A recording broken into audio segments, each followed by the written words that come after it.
On a été séparés. Ah, on a été séparés. Non, ouais, parce qu'il ne faut pas qu'on dise des bêtises. Désolé. C'est pas grave. Je salue quand même. Bonjour à tous. Bonjour, pardon. Oui, Jean. Ah, justement, Oui, c'est la question que je me pose. Bon, on commencera sans modérateur. Non, il doit être en modération. Est-ce que quelqu'un a vu Jean Quatremer? Oui, il m'a laissé un message, j'ai pas écouté. Je l'ai eu tout à l'heure, il était pas loin. Oh, t'es gentil. Mais il paraît que le programme, il l'a pas vu, Denis. Ouais, mais moi. Vous avez un petit mail? Ouais, je l'ai pas lu. Zéro. Vraiment, vous laissez pas impressionner. Non, il a eu un mail, mais il l'a pas lu. Ouais, il l'a pas lu. Bon, je sais très bien, ça sert à rien, les mails. Quelqu'un a vu M. Je sais Quatremer pas ce qu'il ou a pas? voulu me dire, Jean Quatremer. Il avait du retard. Tu peux appeler. Mais il était au bistrot à côté, donc il n'a pas du retard. Il n'a pas raté Il son peut pas taxi. nous dire. Non, il a pas raté son tamis. Je J'appelle. Ah. Bon, allez, on y va parce que. Attends, je l'appelle. Faut commencer à faire comment tu fais alors tu t'apprêtes à déménager à Fiesole? C'est sympa ça. Bon. Ça c'était leur petit garnison nous ici. Ouais, moi aussi. Ah mais oui. J'ai vécu. Moi aussi vous étiez ici. Ouais. Ah, je crois que c'était ça. Il arrive ou pas? On Il a. arrive 4 mai ou pas? Ah, c'est idiot d'avoir un modérateur qui Mais on peut commencer par là. est pas là. C'est un symbole. Ah bah il est là, je le vois là. Ah, il fait sa vedette. Alors voilà, elle peut pas arriver à l'heure, hein, alors. Libération peut pas arriver à Si, je l'heure. t'ai dit. Alors. Vous connaissez le mec avec la chemise verte là? C'est Christian Berling, le correspondant d'Azul. Oui, mais... Oui, je me souviens. C'est vrai, je me souviens. On ne nous embrasse pas. Comment ça va? Non, mais je vois tout de suite la connivence. Ah ouais, la connivence est forte. Ouais. Allez. Allez. Oui. Jetzt zu spät kommt. Allez. Ça, c'est quoi? Ça, ça vient de l'exposition d'humour. C'est avec un magnifique Il arrive avec dessin son de sac Nicolas Badiou. poubelle. Ah, d'accord. Allez, on y va. Et nous rien. Non, parce que moi j'ai travaillé à ça. Il a travaillé. Il a un magnifique dessin, tu vas voir, dans l'original. On va voir le... Hein? Ouais, tu peux voir des dessins. Bon, allez, on fait pas. Voilà. Allez, on y va. Bien.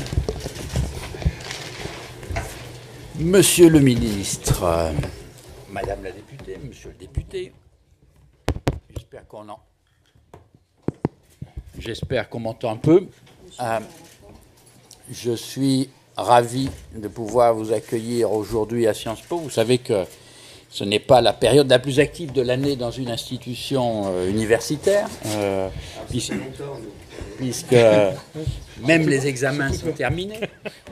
Mais vous voyez que le moment suscite un certain intérêt et on le comprend. Le 23 juin vient de faire son entrée dans la liste des dates importantes de l'histoire de la construction européenne. Il y rejoint un certain 29 mai 2005 qui a fortement secoué la vie européenne et la vie politique française. Ce n'est pas tout à fait une surprise à mon avis, parce que les forces que l'on a vues s'animer en Grande-Bretagne sont assez semblables à bien des égards à celles qui avaient manifesté avec éclat leur inquiétude d'abord et leur refus ensuite en 2005 en France. C'est pas non plus de surprise si on regarde le résultat des élections municipales récentes en Italie et si on pense aux élections espagnols qui vont se jouer. On voit bien qu'il y a un problème plus général dont il est bon que nous puissions parler et que nous puissions examiner en détail, puisque à la fois cela pose un problème de fond sur l'organisation de l'Europe, mais surtout, me semble-t-il, sur la façon dont on veut s'y prendre pour répondre aux problèmes dont les électeurs se sont fait avec l'éclat les porteurs. Toutes ces questions-là sont importantes et le fait que l'assistance à ce débat se soit mobilisée en dépit de la chaleur extrême qui règne en ces lieux montre bien qu'il y a une demande de débat, une demande de pistes de réflexion, une demande de solution qui rentre bien, me semble-t-il, dans la feuille de route d'une institution comme Sciences Po, qui n'est pas simplement une institution vouée à la réflexion en chambre sur les problèmes du monde, mais aussi qui a pour but d'accueillir les participants au débat public sur les questions du moment. Et il n'est pas besoin de dire que les trois intervenants de ce matin sont, à des titres nombreux, des intervenants de premier plan pour aborder les questions relatives à l'avenir de l'intégration européenne. Tous, je ne vous fais pas l'injure de vous les présenter, mais je souligne simplement que tous ont, et depuis un certain temps, bien investi le champ du débat européen, et c'est pour ça qu'à Sciences Po, nous sommes très heureux de pouvoir les accueillir et leur donner la parole aujourd'hui avec la complicité active de notre ami Jean Quatremer, qui nous a rejoints et auquel je cède tout de suite le soin d'animer ce débat. Merci à tous. Oui, bonjour. Je vous dis tout de suite, je n'ai pas l'habitude d'animer des débats avec des ministres en exercice. C'est un exercice que je trouve fastidieux, inintéressant. La langue de bois, enfin bref, j'ai passé l'âge de ce genre de choses. Généralement, je dis non. Dès qu'il y a un ministre dans le coin, je dis non. J'adore animer des débats avec Sylvie, j'adore animer des débats avec Dany, parce que là, on s'amuse d'ailleurs. Et on me demande souvent d'ailleurs de modérer, ce que je ne suis absolument pas. Je ne suis pas un modérateur, quelqu'un qui tend le micro. Je ne fais pas de télévision, je suis un journaliste de presse écrite, je ne tends pas les micros, je ne suis pas là pour ça. Bref, donc, mais là j'ai accepté exceptionnellement, non pas parce que j'ai une passion charnelle pour Emmanuel Macron, mais c'est le seul qui depuis 4 ans parle d'Europe dans ce gouvernement que je trouve tout à fait désespérant. Je dois dire, je suis désespéré depuis l'élection de François Hollande, parce qu'on attend, comme Sœur Anne, qui ne voit rien venir, des propositions du président de la République pour relancer l'Europe. Alors on vous explique dans son entourage, car il a un entourage nombreux qui a tendance à varier, hélas, qu'il prépare des choses. Il annonce d'ailleurs, lors de ses interventions le 14 juillet, lorsqu'il parle dans le journal du dimanche, en règle générale, qu'il va faire des grandes propositions qui vont bouleverser l'Europe. Et on attend, et on attend, et on attend, et on ne voit rien venir. C'est quand même la 3e fois en 4 ans qu'il nous a fait le coup. Et donc il y a une petite usure, si vous voulez, face à un gouvernement qui laisse le couple franco-allemand en coma profond. Alors il se trouve que moi, comme je suis à Bruxelles, je passe mon temps entre Berlin et Paris, et je me dis, mais c'est peut-être moi ma vision qui est déformée, parce que ça se trouve, on travaille en souterrain, on prépare des choses, il y a des choses qui vont sortir du côté français. Et les Allemands que je fréquente me disent, non, il n'y a rien. Non. Et puis les Français me disent, on va réformer la France, on va la changer, on va redevenir une puissance économique, une puissance qu'on respecte en Europe. Mais les Français, en réalité, on n'a plus vraiment confiance en eux, parce que ça fait des années qu'ils nous disent qu'ils vont réformer, des années qu'ils nous disent qu'ils vont rétablir leur budget, le remettre à l'équilibre. On n'a pas une confiance énorme. Et donc on attend des propositions. Et à chaque fois, François Hollande nous dit, ah oui, on va proposer, mais après 2017. En fait, une fois que j'aurai perdu le pouvoir, il faut comprendre ça aujourd'hui. Donc on proposera des choses et on va relancer l'Europe. Le problème, c'est qu'on ne peut pas attendre indéfiniment pour relancer l'Europe. Et d'ailleurs, à force d'attendre, voilà, ça nous est arrivé.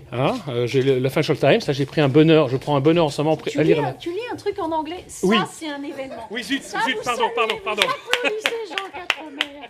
Il a lu un journal en anglais. Oui. Bon, je fais une exception parce qu'ils s'en vont. Mais donc, on lit ça, et depuis ce matin, on lit des déclarations d'amour dans la presse britannique que je n'ai jamais lues auparavant à l'égard de l'Union européenne, et j'avoue que c'est un grand moment de jouissance personnelle. Mais là, maintenant, on ne peut plus attendre. Maintenant, on est devant le précipice, parce que, le fait que les Britanniques s'en aillent, franchement, honnêtement, je ne les regretterai pas, et j'arrive pas à être triste. Autant le 29 mai 2005, j'étais triste, j'étais déçu, et là, c'est un pays fondateur qui s'en allait. Mais là, on a quelqu'un qui est arrivé après, qui nous a épousés non pas par amour, mais par intérêt matériel, et qui a décidé de reprendre ses clics et ses claques et d'aller voir ailleurs s'il y était mieux.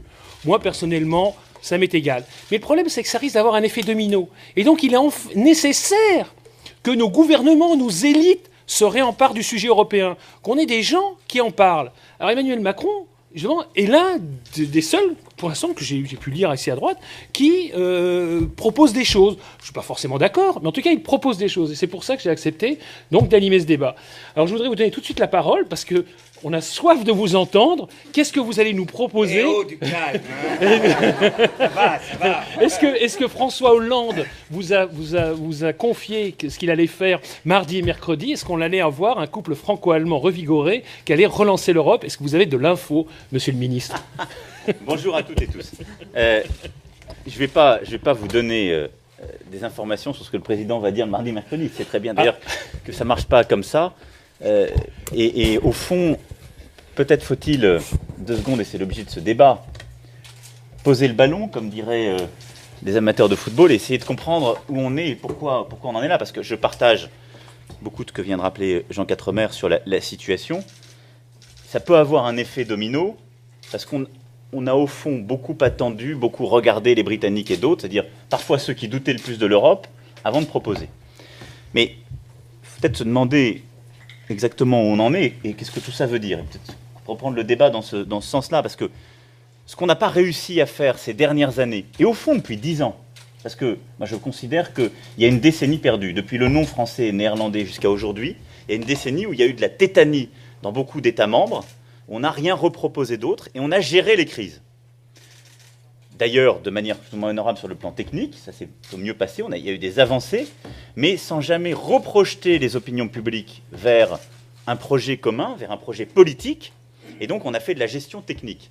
Ce qui éloigne les opinions publiques de l'Europe, ce qui ne permet pas de mobiliser, et ce qui en effet redonne de l'espace à celles et ceux qui doutent, en disant, vous voyez bien, ils font des sommets, c'est étrange, ils se réunissent, ils nous disent à chaque fois que c'est la dernière chance, ils arrivent nuitamment à sauver l'Europe, ça va mieux, on n'y comprend rien, et puis 15 jours après, on a à nouveau un problème. Et donc, la chose se délite sous nos yeux. C'est pas le Brexit ça n'a pas commencé cette semaine, ça se délite tout doucement. Alors, ce vote britannique, il faut peut-être le remettre d'abord à sa juste place. C'est l'échec du gouvernement britannique. Premier point. Ça, je pense qu'il ne faut pas l'oublier. Parce qu'il ne faut pas non plus tomber dans la culpabilisation collective absolue. Je veux dire, qu'est-ce qu'on a... Si nous, on a fait une erreur, à mes yeux, c'est d'avoir laissé... Nous, c'est 27. Ouais, les autres États membres à la Commission, c'est d'avoir laissé un État membre prendre en otage le projet européen de manière unilatérale et d'avoir dit « retenez-moi ou je fais un malheur » et donc d'avoir chorégraphié ces derniers mois la possibilité du délitement européen. Et peut-être, Sylvie d'ailleurs a écrit sur ce point des choses très détaillées et intelligentes, est-ce que le remain n'aurait pas été encore plus compliqué à gérer? C'est pas sûr. Je ne fais pas partie de ceux qui mais c'est pas évident. En tout cas, on a été dans la langueur à considérer que, au fond, parce qu'il y avait un gouvernement qui, de manière très cynique, en jouant pour être réélu, a dit « Vous avez un problème avec l'Europe, moi je ne vais pas chercher à vous expliquer comment ça marche, je vous redonnerai la parole », qui a joué avec ça, à qui on a fait beaucoup de concessions en février dernier, et qui, de manière unilatérale, décide là de sortir.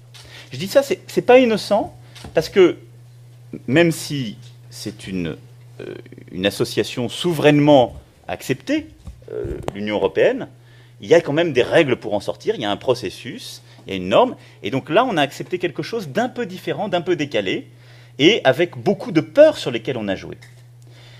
Le deuxième élément, c'est qu'il y a derrière un vrai agenda national. Les Britanniques, on le voit bien, il y a 2 Grandes-Bretagnes.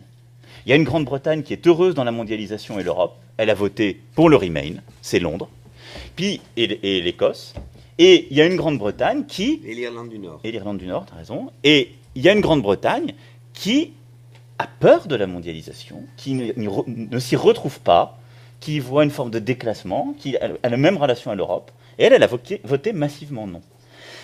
Nous avons dans nos pays le même problème, mais c'est des sujets domestiques, c'est comment les États-nations font face au déséquilibre de la mondialisation. Ce n'est pas, à mon avis, seulement l'Europe.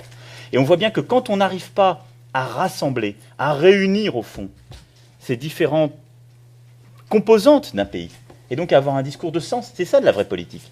Quand on est dans un discours uniquement « adaptez-vous à la mondialisation telle qu'elle va, vous verrez, ça ira mieux demain », les gens n'y croient plus. Et donc, la Grande-Bretagne immobile, et je dis ça, elle est aussi importante que l'autre, ou qui a peur, a dit non. Nous, on ne joue plus. Et ça, il faut l'entendre parce qu'en écho, on l'a dans chacun de nos pays. Et puis le troisième élément, quand on regarde la nature des débats qu'il y a eu au Royaume-Uni, il y a eu des débats très virulents sur les sujets d'immigration et de protection sociale. C'est-à-dire qu'ils ont eu des débats tout à fait légitimes, qu'on a connus, nous d'ailleurs, il y a 10 ans, consistant à dire, nous, on ne veut pas que les Polonais, les Hongrois aient accès à nos politiques sociales de la même façon. C'est-à-dire qu'ils ont voté contre une Europe ultralibérale qu'ils avaient, au fond, largement promue. Que ce soit les conservateurs comme le Labour. Et une Europe contre laquelle on s'est peut-être insuffisamment battu, ou face à laquelle on n'a pas suffisamment proposé. Et on a perdu, j'ai dit plusieurs fois, mais je trouve qu'il y a aussi dans cet élément quelque chose de fort. Il ne faut pas non plus que les souverainistes considèrent que, au fond, c'est juste un non à l'Europe qui est exprimé. Non, c'est le non à une certaine Europe. Quand l'Europe n'est plus qu'un marché ouvert, qui n'a plus aucun sens, qui n'a plus de régulation, les gens n'y retrouvent pas leur compte, donc ils finissent par être contre. Nous, on est contre a priori parce qu'on est une nation très politique, c'est plutôt notre ADN. À la fin des fins, le peuple britannique a dit « moi, j'y retrouve pas mon compte dans cette Europe-là ». Et donc, on voit bien que c'est parce qu'on a trahi le projet européen initial, et en particulier celui du marché unique. Je reprends le triptyque de Delors. Hein. Delors disait « le marché unique, c'est en effet l'ouverture, le libre marché, c'est de la coopération et de la solidarité ». Donc il faut de la régulation commune, il faut des éléments de solidarité et des transferts, mais ce n'est pas juste l'ouverture et l'état de nature en quelque sorte à 28. Et on a ces derniers temps considéré que le marché unique, l'Europe à 28, c'était au fond l'état de nature à 28. Eh bien c'est faux. Et donc on voit bien que derrière en creux ce qu'il y a, c'est l'insuffisance d'un projet politique européen, de l'expression de préférences collectives qui ne sont pas qu'économiques, et donc de pouvoir en débattre. Et si nous avons fait, à mon avis, collectivement, une erreur là-dessus, et la réponse que nous devons apporter doit être éclairée par rapport à ça, c'est d'avoir un peu abandonné ce projet politique européen, qui est donc de dire qu'est-ce qu'on veut faire à 28 ? Et dedans, qu'est-ce qu'on veut faire d'ailleurs à moins quand on est prêt à aller plus loin ? Et donc, c'est la capacité à articuler un message de volonté commune, et pas simplement de régulation. Je ne veux pas être plus long, je continuerai pour donner les autres éléments, mais donc si on repose le ballon et qu'on y va... Si vous croyez que vous n'allez pas répondre à ma question... Non, mais après... J'y reviendrai. Hein. Non, mais j'y reviendrai sur mardi, mais après, si on prend papier sur qu'est-ce que c'est que le contexte dans lequel on opère, on n'y arrivera pas. Donc, face à ça, la question c'est est-ce que la Commission, le Parlement européen, les États membres arrivent à articuler le bon diagnostic et repartir sur un projet qu'il faut construire dans les prochains mois de manière beaucoup plus démocratique et transparente, ou pas. Je ne crois pas du tout que dans les 15 jours, on va préparer un nouveau traité pour répondre au Brexit. Ça, c'est de la pite. Sylvie. Bon, merci beaucoup. D'abord, merci à Sciences Po de nous accueillir. Merci à vous tous d'être là. Bon, dans ce que Emmanuel Macron a dit, j'adhère à beaucoup de choses dont je ne vais pas répéter. Moi, je voulais quand même insister sur deux choses. La première, c'est qu'à la fois... puisqu'on ne va pas être d'accord sur tout, sinon c'est pas drôle. D'abord, on n'arrête pas de dire qu'il faut une Europe politique. Or, ce que j'observe, pour ma part, et je vais défendre la vieille Europe communautaire, c'est qu'on est dans une politisation, mais au très mauvais sens du terme. On n'a jamais vu une politisation autant au ras des pâquerettes. Parce que si on réfléchit bien, ce que Cameron a fait, c'est de la politique. Il est élu au niveau national. Il s'est dit comment je peux être élu en faisant une promesse idiote de référendum. J'aurais pas à la tenir. Il a dû la tenir. Il est mort. Bon. Le camp d'en face... Il va vivre. Non, mais il est politiquement mort, je suis désolée, il se retire. Deuxièmement, non, c'est un pays dans lequel il n'y a pas de résurrection politique. Parce qu'il y a une république laïque dans laquelle on croit à la résurrection politique de la chair. Alors, ça peut être une condition. Oui, j'ai l'impression. Bref, je reviens à mon raisonnement. Donc, on était dans la politisation. Boris Johnson, vous avez entendu les déclarations depuis hier. Depuis hier, on nous explique que c'est plus urgent qu'il sorte de l'Union européenne parce que M. Johnson a atteint son but, qui était un but politique, qui était de tuer Cameron. Bon. Donc, il faut faire très attention quand on parle d'Europe politique. Moi, je vois bien au Parlement européen comment ça marche, et Dany a plus d'expérience que moi là-dessus. C'est qu'on peut avoir une politisation sans avoir aucune vision politique. Et je dirais qu'à la limite, ce qu'il nous faut, c'est une vision qui est presque... au-dessus de la politique quotidienne, et c'est ça qui manque le plus. Donc je suis sûre que c'est ce qu'Emmanuel Macron avait en tête, mais il faut faire très attention, non mais pas seulement à 28 et aussi dans nos pays, parce que s'il n'y a pas dans chaque pays une classe politique qui place le projet européen, la perpétuation de l'aventure européenne, au-dessus de considérations partisanes ou de rivalité de personnes ou d'enjeux immédiats de pouvoir, on est mal. Et dans un système politique sophistiqué, on a aussi besoin de technocratie. Je ne le dis pas parce que je suis ici dans mon ancienne école, qui était jadis l'ENA, mais parce que je pense qu'on se trompe gravement en ce moment si on pense qu'on peut se dispenser d'avoir, pour mener à bien des politiques publiques, des fonctions publiques qui soient bien formées, qui soient honnêtes. Moi, j'en ai assez qu'on accable les fonctionnaires européens pour le manque de direction politique qui est plutôt une faille qui vient des élus et des gouvernements. Donc, je voulais faire ce petit point sur politique ou pas. Il y a un besoin... Si on regarde quand même un peu quelles sont les institutions qui sont à peu près sorties du lot malgré ce délitement auquel on assiste, c'est d'un côté la Banque Centrale Européenne, qui dialogue avec le Parlement. On reçoit M. Draghi comme on recevait M. Trichet très régulièrement en Commission économique et monétaire. Donc ceux qui vous racontent on a besoin de créer une accountability de la BCE, il faudrait qu'ils se renseignent. Mais d'un autre côté, il est évident qu'on a la Cour de justice qui a, depuis la création de la communauté européenne, joué un rôle. Donc, encore une fois, n'opposons pas l'Europe des technocrates et une vision politique idéalisée. On a besoin d'un projet commun, d'un dessin dans lequel on associe les gens et de beaucoup moins de petites guéguerres politiques. La deuxième leçon qui est compliquée, que je tire de ce débat au Royaume-Uni, il y a une chose qui m'a énormément frappée. C'est que quand vous discutez avec des Français, avec des Italiens, avec des Espagnols, sur le continent, en général, les gens ont envie que... Je ne peux pas m'exprimer au nom de tout le monde, mais en général, la plupart des personnes ont ce sentiment que l'Europe devrait se constituer comme une entité solidaire. Et il y a ce qu'on appelle, dans le jargon, la préférence communautaire. C'est-à-dire quoi? C'est-à-dire que dans le fond, c'est normal qu'un ressortissant d'un autre État membre ait un droit de mobilité plus grand que quelqu'un qui vient de l'autre bout du monde. C'est normal qu'on puisse instaurer des droits de douane aux frontières extérieures. C'est normal qu'on puisse avoir des gardes-côtes aux frontières extérieures, etc. Il y a cette idée de constituer un espace politique qui soit un espace politique dans lequel il y a un sentiment d'appartenance. En allemand, Dany le sait, on peut dire ein Wir-Gefühl, c'est-à-dire le sentiment de faire partie d'un tout. Ce qui m'a beaucoup frappé dans le débat britannique, et c'est pour ça qu'il faut qu'on réfléchisse vraiment à ce qu'on veut faire, et probablement c'est l'une des racines des difficultés actuelles, c'est qu'on a besoin de ce sentiment de loyauté et d'appartenance. Parmi les opposants à l'Union européenne au Royaume-Uni, on a entendu des gens qui disaient qu'il y avait discrimination parce qu'on favorisait les ressortissants communautaires par rapport à des Américains, par rapport à des ressortissants du Commonwealth, etc. Et ça, je pense que c'est vraiment une des choses sur lesquelles il faut qu'on réfléchisse. Parce que, personnellement, j'ai moins tendance à faire confiance aux politiques qu'à la société. Je crois que si on veut repartir d'un bon pied, on a intérêt à impliquer les sociétés européennes, à leur donner les outils éducatifs nécessaires. Et là, je ne résiste pas à faire ma petite note de bas de page. Ce qui m'a le plus choqué dans l'inertie de ce gouvernement, c'est que non seulement il n'a rien fait sur la scène à Bruxelles, mais il a cru devoir supprimer les sections européennes et les classes bilingues. C'est extrêmement révélateur qu'une jeune ministre de l'Éducation laisse comme trace, j'espère qu'on va rapidement l'effacer, mais laisse la trace, pas la ministre, laisse comme trace et comme d'avoir supprimé, on peut vouloir les modifier.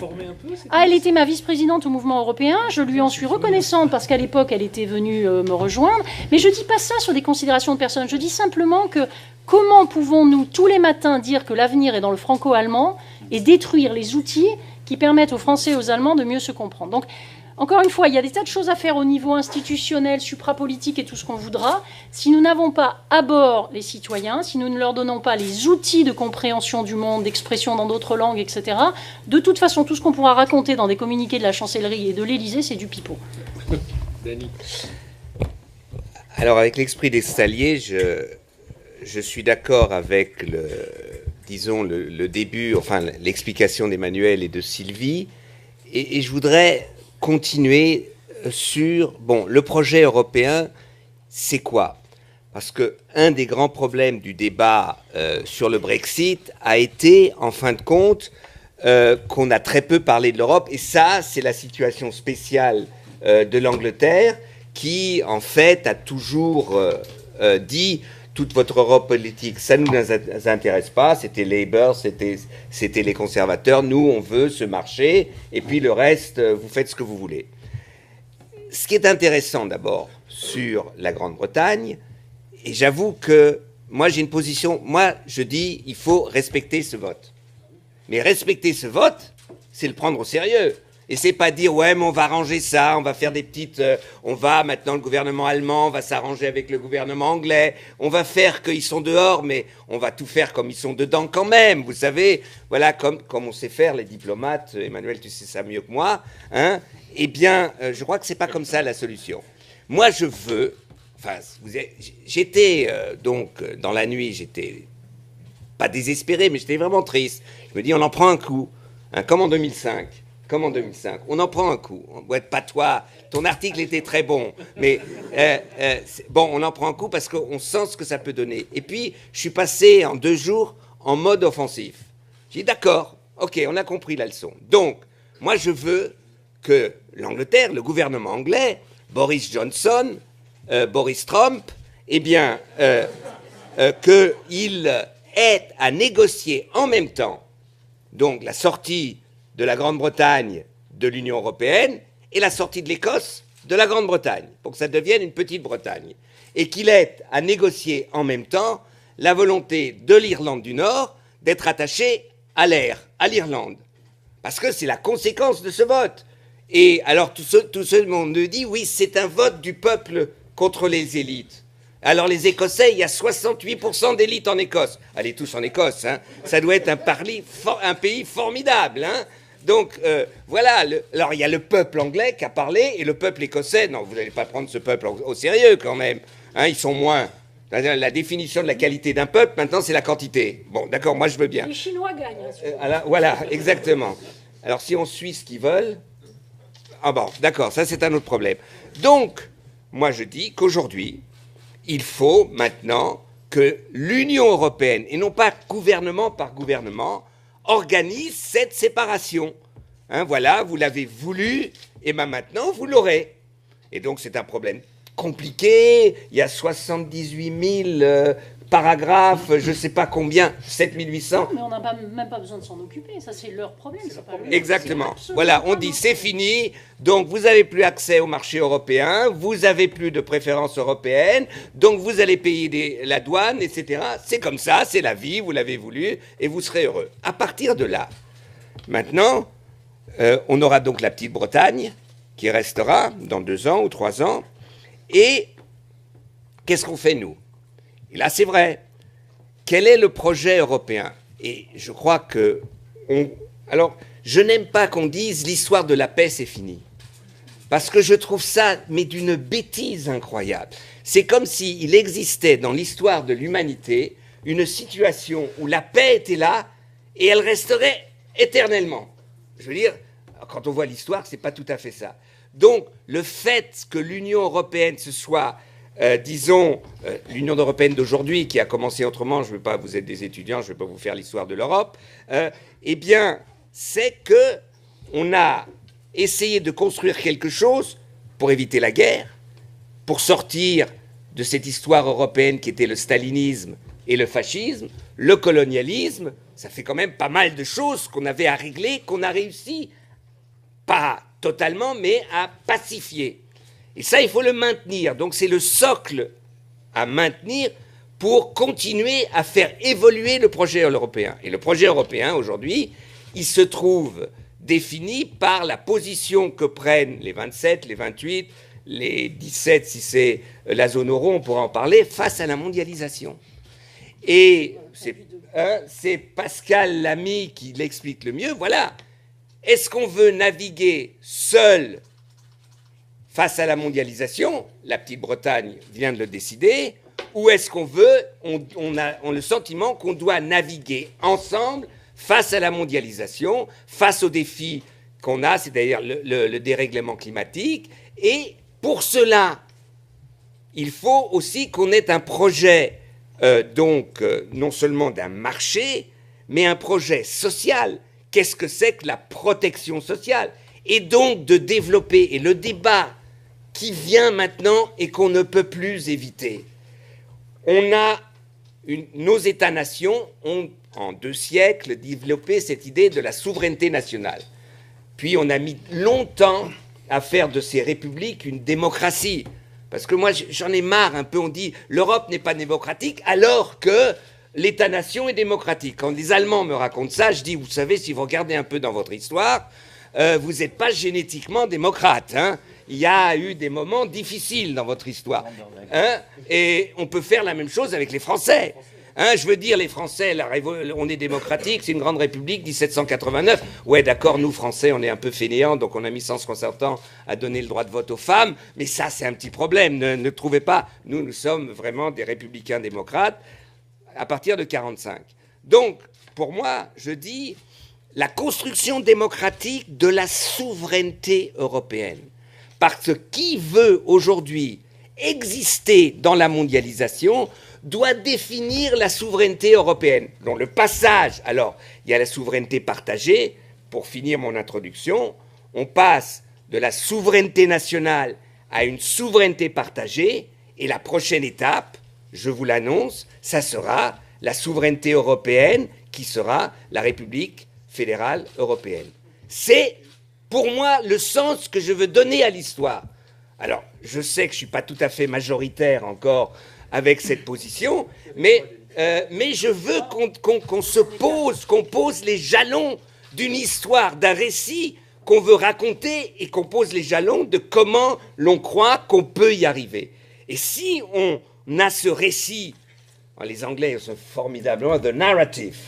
The narrative. Mais on met rien derrière. Non, mais moi, je mets quelque chose. Je trouve quand même, the narrative, c'est quelque chose de beau. Arrêtez d'être franchouillard dans les langues, quand même. C'est vraiment... Attends, je finis. Le récit, c'est un beau mot. Le récit. Il y a tout un exercice pipeau de la Commission européenne sur le narrative. Oui, mais ça, tu prends les mauvais exemples. OK. Et donc, je dis que ce récit-là, il est fondamental pour expliquer après les petits pas qu'on doit faire. Et là où je rejoins Hollande, c'est que ni les Allemands, parce que je les connais aussi un peu, ni les Français ont osé en disant la politique. Et ils sont tous comme Helmut Schmidt. Si vous avez des visions, vous allez voir un docteur. Eh bien moi je veux dire, l'Europe aujourd'hui n'a pas de vision, donc elle doit aller voir un docteur. Sinon ça ne marchera pas. Juste avant de redonner la parole à Emmanuel, je voudrais revenir sur ce que tu dis à propos de la sortie de la Grande-Bretagne. Effectivement, c'est un passage extrêmement important. J'ai pu le constater sur les réseaux sociaux depuis hier. Parce que le débat qu'il y a lieu actuellement, c'est de savoir si on rend la sortie de la Grande-Bretagne très douloureuse ou pas. En clair, l'idée, c'est d'abord de les faire sortir, et puis ensuite, dans 2 ans, de renégocier un accord pour voir à quelle partie du marché intérieur ils auront accès. Mais ça va être violent, parce que ça veut dire que pendant plusieurs années, ils n'auront plus accès au marché intérieur, y compris pour leurs services financiers, y compris pour le droit au séjour, etc. Et donc, pour la première fois, et je trouve ça fascinant ce qui va se passer, c'est que là, on va mettre en œuvre et on va voir grandeur nature ce qui se passe quand un pays, qui en plus n'est pas totalement intégré à l'Union européenne, quitte l'Union européenne. Et c'est ça qui est intéressant. Et ça panique l'extrême droite, ça panique complètement l'extrême droite, parce qu'ils se disent, ils ont compris que ça va mal se passer. Ce que tu disais tout à l'heure à propos de Boris Johnson, même de Nigel Farage, qui dit finalement il n'y a pas urgence, c'est que les mecs se rendent compte qu'ils se sont fait sauter eux-mêmes. Et là, c'est génial. On ne doit pas être gentil avec les Britanniques. Quand je dis qu'il faut être méchant avec les Britanniques, moi je fais partie des gens qui poussent à fond pour que ça soit dur, c'est parce qu'il faut qu'on voit ce que c'est. Il faut prendre au sérieux. Voilà. Ils ont voulu sortir, mais on va respecter leur vote, mais jusqu'au bout. Ils vont le bouffer jusqu'au bout. Et c'est ça qu'on doit faire. Et je crains effectivement de la part, mais pas du côté français. Là, pour l'instant, ça ne branle pas du manche. Les Français sont très, là pour une secousse dure. Ouais, je reconnais. Mais en tous les cas, que d'autres pays comme les Pays-Bas, par exemple, et l'Allemagne se disent mais non, on va trouver tout de suite des accords en même temps qu'on négocie la sortie. C'est-à-dire qu'en clair, la sortie devient un argument de chantage pour avoir le meilleur accord possible. Alors, je pense que là-dessus, apparemment, c'est le seul micro qui marche. Non, vous me confirmez que celui-là ne marchait pas ou si? Je sais qu'il fallait bien parler dans le micro. Ça marche mieux que... Là, ça marche quand on... Je ne savais pas, c'est pour ça. Pardon. Non, sur l'exécution, je pense que ce sera en effet... l'exécution des conséquences du traité. Je fais un anglicisme, pardon. Mais sur donc la mise en œuvre du vote. Il n'y a pas Twitter, là, j'ai pas de projet ici. C'est l'article 50, et je crois que ce qui ressort des prises de position récentes des 4 présidents, du président de la République, etc., c'est en effet d'être dur, de dire il n'y a pas d'autre voie que l'article 50. Ça, c'est très important, donc c'est en bon ordre. Après, il y a un point qui n'est pas neutre par rapport à ce que vous dites, tout ce que vous dites tous les deux, qui est est-ce que ça s'applique dès maintenant ou est-ce que c'est un processus et ils n'ont plus accès au marché unique à la fin du processus, Dites-nous, on se dit les choses en vérité, si on lit les traités stricto sensu, c'est pas comme ça que ça se passe. Et donc, il faut là être, je pense, d'abord très clair, qu'il y ait une position commune pour dire il n'y a pas d'autre sortie possible que par l'article 50, et ensuite de leur mettre un délai, et en effet, de ne pas tomber dans le piège britannique qui va être de dire on va prendre plusieurs mois avant de revenir vers vous, et ensuite, au fond, dans la négociation, de faire un préalable à la sortie, la renégociation d'accord commercial avec les 27 ou bilatéralement pour pouvoir mettre les choses en place. Mais c'est une trahison de leur peuple. Ça, c'est le piège. Non, parce qu'ils peuvent dire... Non, ils diront pas ça. Ils diront, nous, on ne voulait plus accéder au marché unique avec ces règles-là, on ne voulait plus de l'Europe à 28, mais on est prêt à faire des traités de commerce ou bilatéraux avec les 27 autres, et c'est ça qu'on veut mettre en place. Donc il faut faire très attention à ce point-là. Et il faut, en effet, je rejoins ce que dit Dany, il faut que ce soit sérieux, que ce soit grave, pour éviter... après la contamination, pour pas que ce soit un épisode en quelque sorte qui n'emporte aucune conséquence.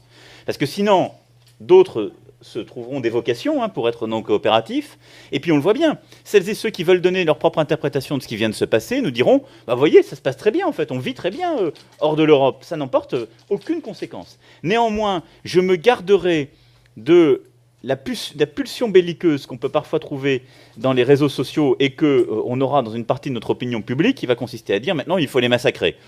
Je pense qu'il y a un bon équilibre, il faut être très rigoureux, c'est un moment grave, historique, il faut donc que ce ne soit pas innocent.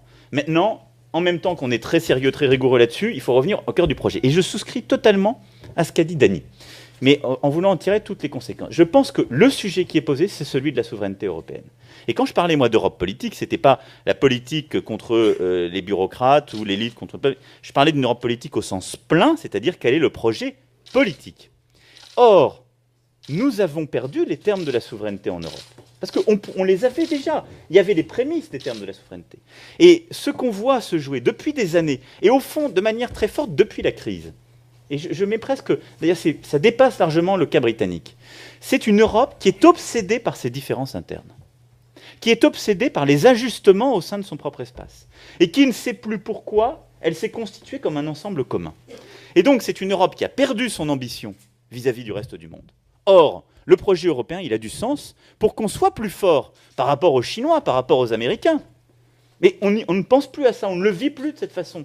En termes culturels, en termes économiques, en termes diplomatiques, en termes militaires, en termes de développement. On n'a pas réussi à articuler cette politique. Et on l'a vu à plein avec le sujet des migrants, où on n'a pas réussi. Je dirais, pour moi, le pire échec à cet égard, c'était même avant que la crise des migrations n'arrive, où l'Europe n'a pas réussi à avoir une position commune vis-à-vis des Nations Unies, des camps de réfugiés en Jordanie, au Liban, etc., et où on a commencé à se tromper. Et donc, on ne pense plus l'Europe, pardon du gros mot, mais comme une puissance, c'est-à-dire avec les termes de la souveraineté. Et l'Europe est en train de refaire aujourd'hui une de ces erreurs historiques, qui l'ont fait plonger parfois dans la guerre, d'autres fois dans l'effacement momentané, qui est d'être obsédée par ces guerres intestines. On l'a eu sur le plan religieux, on l'a eu sur le plan militaire, c'est quand l'Europe, en fait, s'effondre sur elle-même. Et tout le débat qu'on a, pour moi, depuis 2008, il est exactement poussé par cette logique. Quand, sur le plan économique, on n'a plus qu'un débat en termes de compétitivité entre États membres. Je veux dire, la nature du débat économique, je l'ai dit plusieurs fois, qu'on a entre les États membres avec la Commission, c'est un débat qui n'est pas à la hauteur de nos peuples. Et il produira immanquablement ça. Pourquoi ? Parce qu'on est obsédé par les différences et les ajustements. On n'a qu'une politique de la responsabilité entre États membres. Il faut l'avoir. C'est un préalable, c'est indispensable. Chacun doit faire son effort dans cet espace. Mais il n'y a plus aucun débat sur l'investissement, la solidarité, c'est-à-dire ce qui permet à cette Europe d'être forte vis-à-vis du reste du monde. Ce qui permet de donner un avenir à nos peuples, en particulier nos jeunes, dans cette Europe tout entière. Et de la même façon, sur la politique commerciale, la politique de concurrence, on a perdu les termes de la souveraineté. On se bat depuis des années pour dire la politique de la concurrence, elle ne peut pas être uniquement intra-européenne. Il y a des Chinois qui constituent des géants, les Américains constituent des géants. Et vous regardez le marché pertinent européen. Ça n'est pas normal, ça n'est pas censé. Non, mais ça peut évoluer. Non, on sait très bien. Non, parce que les gouvernements ont demandé, et là-dessus, quand on regarde ce que fait Vestager, c'est en train de bouger, elle est la première à le faire, mais c'est aussi un choix... la commissaire européenne en charge du sujet, que je veux ici saluer parce qu'elle fait un travail remarquable. Elle est la première à avoir regardé justement un marché pertinent mondial, à le faire vraiment sur le numérique. Mais de la même façon, pour illustrer à plein ce qu'est ce débat sur la souveraineté et ce qu'est l'approche que j'ai d'une Europe politique, c'est le numérique. C'est un très bon sujet, ce continent qui s'ouvre à nous. Aujourd'hui, on a un débat qui est en train de se nouer avec plusieurs États membres, la Grande-Bretagne, les Pays-Bas et quelques autres, qui disent le marché unique du numérique, mais c'est pour bien fonctionner entre nous, c'est pour que ça puisse circuler. Il faut pas. C'est un libre marché. Il n'y a pas de règle. C'est la non-politique. C'est ça que j'appelle la non-politique. C'est-à-dire, c'est une approche uniquement économique et technique. Or, moi, je suis désolé, mais quand je dis une Europe politique, je dis, et ce sont les termes de la souveraineté, je veux pouvoir dire à mes peuples comment je vais protéger les données individuelles, le respect de la vie privée, la régulation économique, c'est-à-dire l'utilisation économique des données, ce sont les termes de la souveraineté. Aujourd'hui, il n'y a pas de règles souveraines en matière de numérique parce que c'est l'état de nature. Parce que les géants sont américains avec un marché domestique énorme et derrière, ils s'étendent dans le reste du monde et ils imposent leurs règles. La question qui nous est posée, c'est sur ce volet-là, parce que c'est un exemple concret, est-ce qu'on veut une Europe politique? Est-ce qu'on veut construire les termes de la souveraineté? C'est-à-dire penser le dedans-dehors de manière beaucoup plus féconde, penser une Europe ambitieuse vis-à-vis du reste du monde et en même temps qui protège par rapport à certains risques sur le numérique, par rapport aux risques migratoires, par rapport aux risques géopolitiques, par rapport au changement climatique, toutes les grandes transitions qu'on est en train de vivre, tout ce qui fait peur à nos populations, ce sont des risques qui se gèrent mieux au niveau européen. À considérer qu'on puisse, au niveau européen, être en capacité de définir les règles qui permettent de donner un corps à cette souveraineté. C'est ça, je pense, le moment dans lequel on vit. Et enfin, il y a la composante démocratique, et ça, je rejoins Sylvie et Dany, elle est vivace en Europe, et c'est tout à fait vrai qu'on dit des bêtises sur ce sujet. Elle existe, elle est là, elle est d'ailleurs parfois plus exigeante. Et le sujet sur la BCE, cité par Sylvie, à mon avis, est je trouve, très illustratif, parce qu'on n'a pas les mêmes disciplines au niveau national. Donc, ça montre que ce débat existe. Il faut maintenant lui donner plus de vitalité, et en particulier dans la préparation de cette nouvelle phase. Mais on a un problème fondamental, et ça, c'est une question que je voudrais vous poser en Europe, c'est quand même, à chaque fois, c'est le moins-disant qui gagne. Oui. Par exemple, donc c'est ça ma question, c'est que moi, je me rappelle très bien, au début des années 2000, quand les Chinois, eux, ont construit une grande muraille numérique, nous, on a dit, on ne peut pas faire ça. Et donc, aujourd'hui, chez nous, les géants numériques européens, ils s'appellent Amazon, Apple, Google, etc. Les Chinois, là, je reviens de Chine, ils ont fermé leur marché et ils ont créé leur propre géant. Mais si vous proposez ça aux Européens, et si vous proposez ça aux ministres européens, mais vous allez être tout seul. Vous allez être tout seul. Et c'est un problème. Sylvie? Non, je ne crois pas qu'on sera tous... Non, mais c'est un peu ce que je voulais dire. Bon, Dieu sait si je suis d'accord, hein, mais ici, dans cette salle, il n'y a pas de personnes qui incarnent, je dirais, soit des sensibilités politiques qui mettront derrière le mot politique l'absence de barrières ou autre, soit des pays qui voient les choses un peu différemment. Donc, moi, on peut le décliner sur plus... Il a démissionné ? Le commissaire britannique vient de démissionner. Ouais. Ah, ciao. Non, mais attendez, moi je voudrais saluer...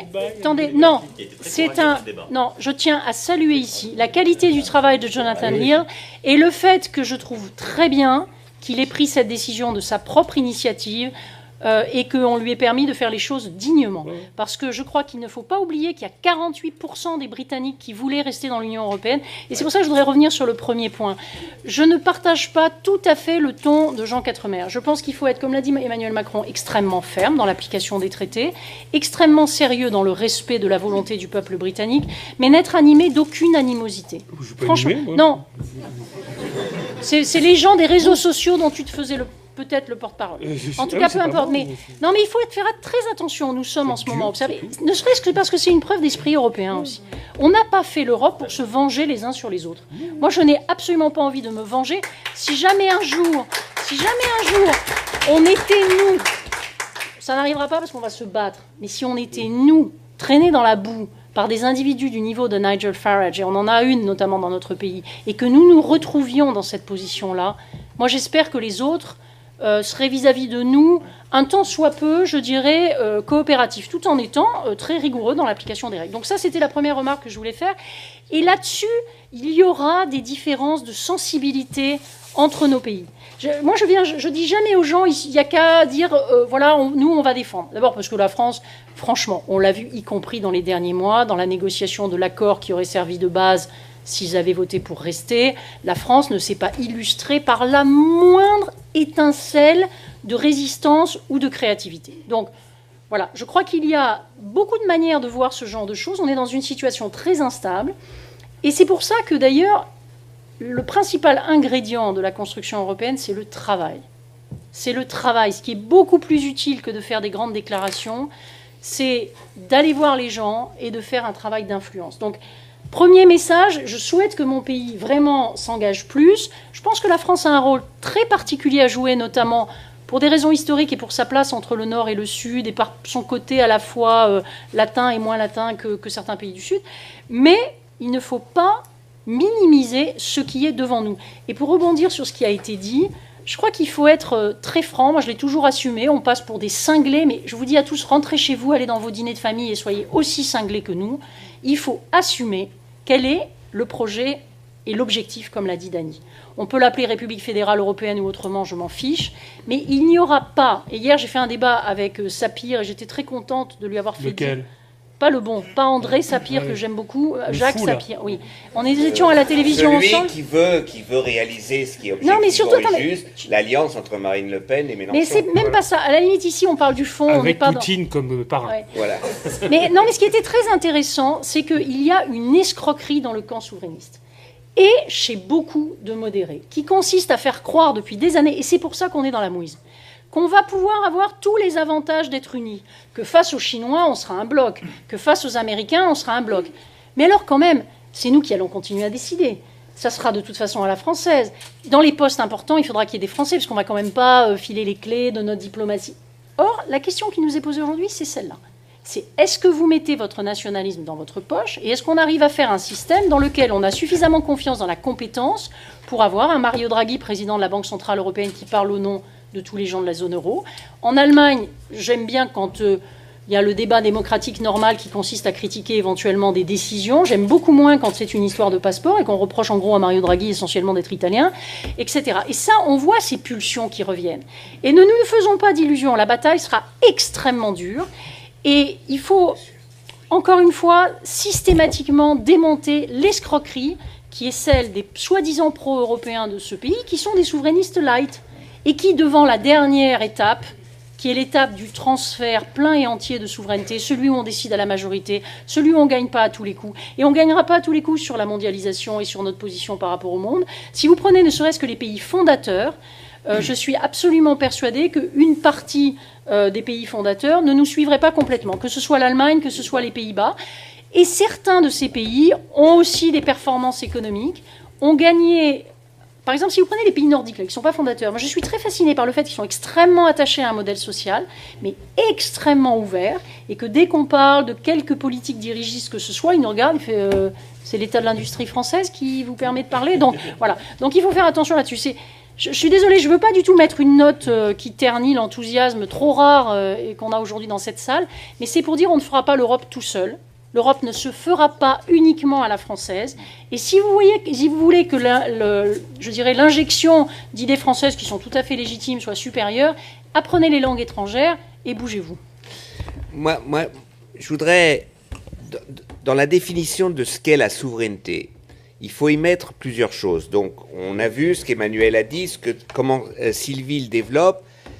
Moi, je crois que dans la souveraineté européenne, il y a un débat à mener qui est qu'est-ce qu'on tire comme leçon de l'histoire européenne. C'est-à-dire, on a la mondialisation, mais la mondialisation, c'est un rapport de force très dur au point de vue économique, dur à réguler, et c'est aussi une histoire, le monde d'aujourd'hui. Et c'est pour ça que le problème des migrations ou des réfugiés nous renvoie à cette mondialisation, mais l'autre face de la mondialisation. Et comment on y répond? Et moi, ce que je suis catastrophé, c'est cette incapacité de l'Europe, des gouvernements européens, de tirer la leçon des drames qu'a vécu l'Europe. C'est pour ça que je reviens toujours avec la même histoire, qui est la conférence d'Évian de 1938, mais que personne ne connaît. Quand la première fois j'ai parlé de ça, je me dis, mais qu'est-ce qui va nous casser les pieds avec ça? 1938, Roosevelt, aux États-Unis, dit, on a un problème, 500 000 juifs allemands doivent quitter l'Allemagne. Parce que Hitler, pour l'instant, personne ne parlait des camps de concentration, il disait qu'ils se taillent, qu'ils s'en aillent, j'en veux plus. Et là-dessus, Roosevelt organise une conférence internationale, il voulait la faire à Genève, les Suisses ont dit, très courageux, on ne veut pas avoir de problème avec Hitler, donc il l'a fait à Évian. À Évian, on commence à discuter, des diplomates très intelligents, 500 000, bon, Roosevelt dit c'est pas un problème, chacun prend sa part et puis voilà, on rentre à la maison demain. C'était pas Roosevelt, c'était son représentant. Ah, il y en a dit mais c'est pas si simple. Il y en a 1,5 million de juifs en Pologne, il y en a tant de millions en Russie, en Bulgarie, en Roumanie, et puis ils arrivent sur 5, 6, 7 millions. Les diplomates se regardent et disent alors aujourd'hui on appelle ça on ne peut pas accueillir toute la misère du monde. À l'époque on disait on ne peut pas accueillir tous les juifs d'Europe. Et donc qu'est-ce qu'on a fait? On a fait des quotas. Ils ont fait des quotas, ils se sont tenus à ces quotas. Donc l'Angleterre tant, la Suisse tant, les États-Unis, après ils ont fermé. Alors on me dit là vraiment Dany, c'est bas niveau ce que tu dis parce que c'est la Shoah. Je m'excuse. En 1938, personne n'avait dans la tête la Shoah. Donc, moi je veux qu'aujourd'hui, sur les réfugiés, je veux que la souveraineté européenne, sont des idées donc de l'histoire de l'Europe, eh bien on ne me dit, je veux que les frontières européennes doivent nous protéger, oui, et qu'aujourd'hui les frontières, ce ne sont plus les frontières nationales, c'est la frontière de l'Europe. Mais à partir de là, qu'est-ce que l'Europe fait quand il y a 10 000 noyés dans la Méditerranée entre 2014 et aujourd'hui? 10 000, ça fait 1000 enfants, ça fait tant de femmes, ça fait tant d'hommes. Qu'est-ce qu'on fait? Est-ce que la responsabilité face à l'histoire, donc la souveraineté de l'Europe face à son histoire, c'est de dire on a besoin, on doit les sauver? Et tous ceux qui vous disent mais ça fait un appel d'air, alors je demande aux responsables européens de dire la politique responsable aujourd'hui, c'est de laisser se noyer les réfugiés. Mais qu'ils le disent, qu'ils aillent à la télévision et qu'ils le disent. Ils le disent. J'ai fait un débat avec un député polonais du parti qui est au pouvoir sur la télévision autrichienne, Inside Brussels, ça s'appelle, et il a dit ça. Parce que je lui ai posé la question, je lui ai dit qu'est-ce que vous faites? Vous les laissez crever? Il me fait ah ben c'est pas mon problème. Voilà. Bon. Il le dit. Oui, mais il y a des dirigeants européens qui. Ok, il y en a qui le disent. Bon, je veux dire que et donc je veux qu'on définisse aussi le projet européen comme non un projet de régulation de la mondialisation, mais un projet qui revienne de l'histoire en France, de la Révolution française, de tout, c'est-à-dire quelle est aujourd'hui la définition des droits humains de l'Europe et de la souveraineté européenne. Si nous ne faisons pas ce travail, eh bien nous nous retrouverons toujours dans ces crises abominables qui tournent autour, par exemple, du problème des réfugiés. Peut-être avant de passer la parole à la salle, revenir une nouvelle fois sur le futur, enfin une dernière fois sur le futur, et donc avec ce que vient de me transmettre mon collègue allemand. C'est que vous dites qu'il faudrait soumettre un nouveau projet européen à référendum. Non, ce que j'ai dit, parce que aujourd'hui, quel est le piège dans lequel, enfin en tout cas les éléments de contexte dans lesquels on va être plongé? C'est que c'est le rapport au peuple, à nos peuples. Et donc, vous voyez bien, les souverainistes, parfois d'ailleurs pas que les souverainistes, mais pour des raisons tactiques d'autres, disent il faut immédiatement un nouveau traité. Je pense que ça n'est pas réaliste, je le disais tout à l'heure, parce que la refondation du projet européen est beaucoup plus ambitieuse. Et d'autres nous disent maintenant on fait un référendum partout. On va demander un référendum immédiatement dans plusieurs États membres. Certains le proposent en France. Pour ma part, je ne suis pas favorable à cette option, parce que dans un référendum, on ne répond pas la plupart du temps à la question qui est posée. Je ne crois pas non plus que la réponse à tout ce qui est en train d'arriver, ce soit une espèce de repli dans les bureaux. D'ailleurs, ce qu'on fait aujourd'hui, je pense, contribue à ne pas tomber dans ce piège, en disant « Non, on est quelques-uns, on sait mieux que vous ce qui est bon, donc on va continuer. » Ça ne marche plus, c'est fini. Donc il faut inventer une autre façon de construire le projet européen. Je crois, moi, à la convention démocratique. C'est-à-dire, je crois à l'idée qu'on organise les débats. Qu'est-ce que c'est la politique? La politique, c'est construire des convictions. Moi, je crois aux visions. Sans tout bib. Sans tout bib. C'est-à-dire que je crois à l'idée qu'on projette vers quelque chose et qu'on articule un projet. Mais ça se construit dans une relation à l'opinion publique. Ça se travaille. Donc pour moi, c'est ça le rôle de ces conventions. C'est ça. Non, justement, c'est un très bon exemple pour dire qu'on doit trouver le cadre démocratique de la préparation conceptuelle d'un projet, quel qu'il soit. On n'arrive pas avec un texte, avec un truc. On le voit bien, ça ne marche plus dans nos opinions publiques. On ne peut plus arriver à dire, on a une bonne idée pour vous, tac, la voilà. Donc il faut un débat. Des copier-coller de je sais pas combien il faut de textes. Un débat démocratique. Non, mais un vrai Oui, débat oui, politique, mais qui se noue d'ailleurs au moment des élections, mais qui consiste à préparer, à dire qu'est-ce qu'on veut, quels en sont les fondements, quelles en sont les frontières, etc. Et donc, quelles en sont les ambitions? Je crois à l'intensité de ce débat démocratique et il ne faut pas se replier sur ses bases arrière. Donc, je dis, ne pas tomber dans le piège du référendum immédiat, convention démocratique. Pour faire quoi? Pour préparer un nouveau projet, qui est un projet de refondation. C'est ça dont on a besoin. Et donc, ce projet de refondation, moi, je souhaite très sincèrement que ces bases, ces principes, puissent en être débattus démocratiquement lors des prochaines élections générales. On a une chance inouïe en Europe.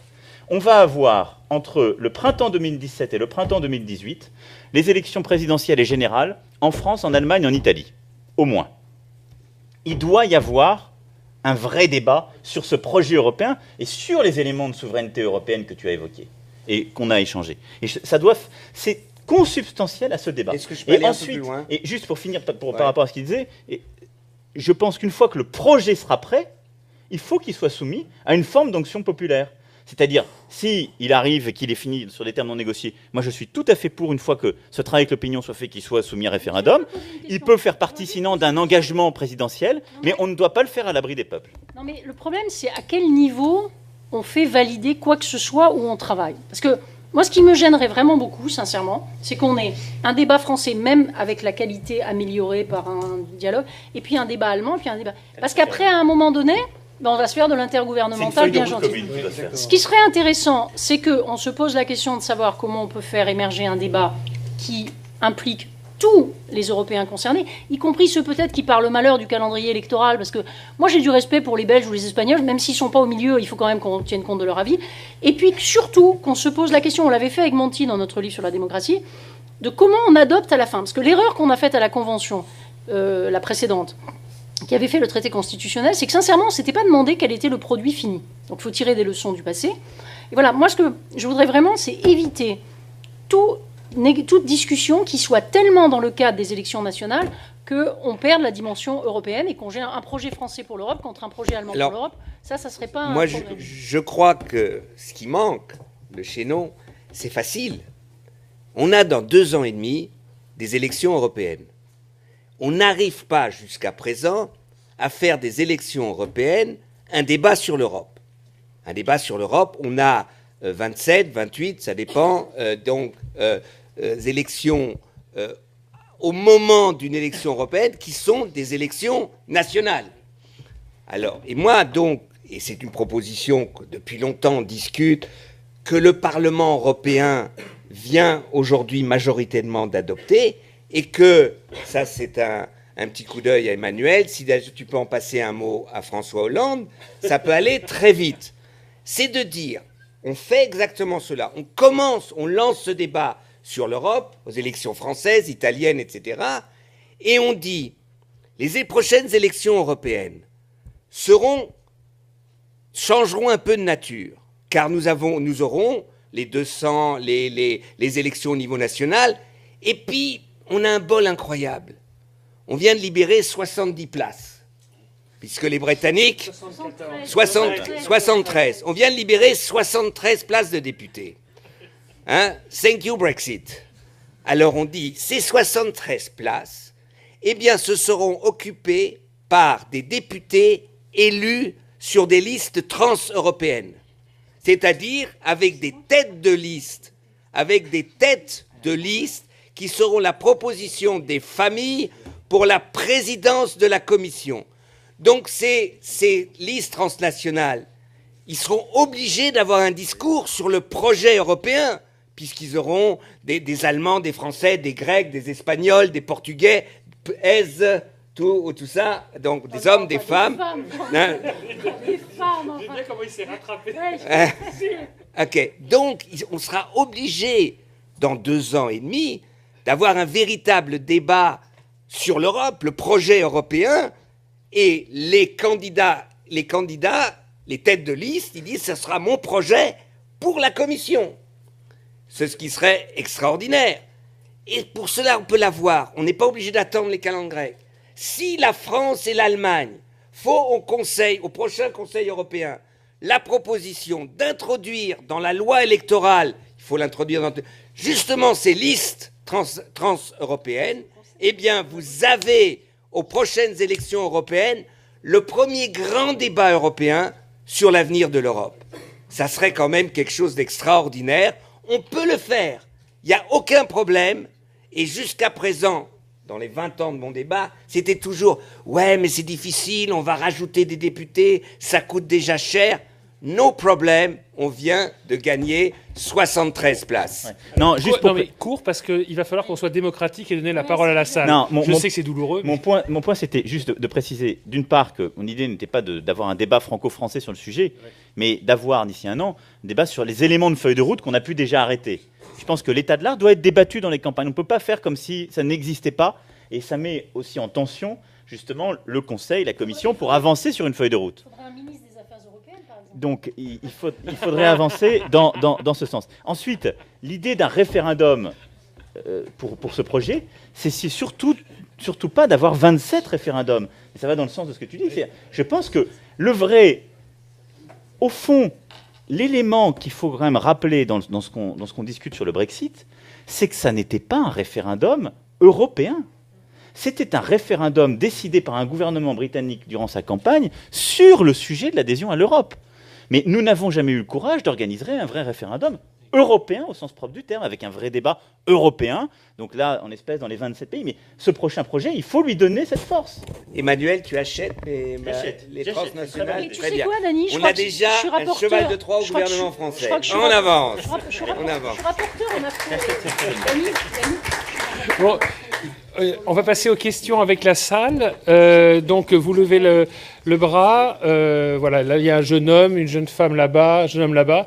Vous vous présentez rapidement. Et puis, la question, si vous ne faites pas des statements, comme on dit à Bruxelles, des longues déclarations, voilà, question. Et vous dites à qui vous posez la question, aux 3 ou à un d'entre eux, s'il vous plaît. Bonjour, je m'appelle Maxime, je suis en 2e année à Sciences Po. Alors, arrêtons-nous 2 minutes sur la situation là. On est rue de l'Université, dans une belle rue de Paris, au sous-sol d'un bâtiment de Sciences Po, entre Européens assez convaincus et avec 4 bons orateurs européens eux aussi.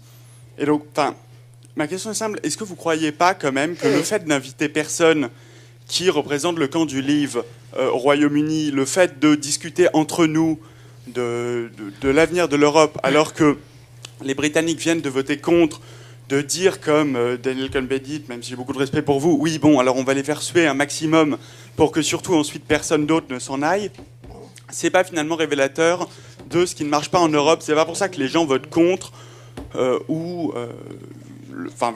pas pour ça que l'Europe se délite peu à peu.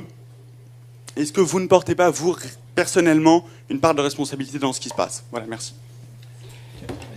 Non, juste un truc. Le jour où les souverainistes et les nationalistes accepteront de faire un bilan simplement objectif de ce qui a foiré au niveau national, okay, que ce soit sur la sécurité, que ce soit sur le social, que ce soit sur l'emploi, etc., et qui seront dans une démarche un tant soit peu autocritique, moi je veux bien aller discuter avec eux. Quand j'étais président du mouvement européen, j'ai toujours dit, je veux bien aller chez Attac, je veux bien aller chez n'importe qui, enfin peut-être pas le Front National, mais disons sur les gens qui critiquaient le projet européen. Ils n'invitent jamais un pro-européen. Jamais. Ok ? Donc ce que vous dites aujourd'hui, je le retiens. On a d'ailleurs été assez critiques, je crois tous. Mais dites-vous bien un truc, ne vous laissez pas intoxiquer par la pensée dominante. Vous avez aussi des gens qui racontent n'importe quoi. On a tout à fait le droit ici de se faire un hug européen. Moi je voudrais quand même dire, il y a un temps à tout. Et moi, je suis vraiment le dernier qui n'ait pas discuté avec tout le monde.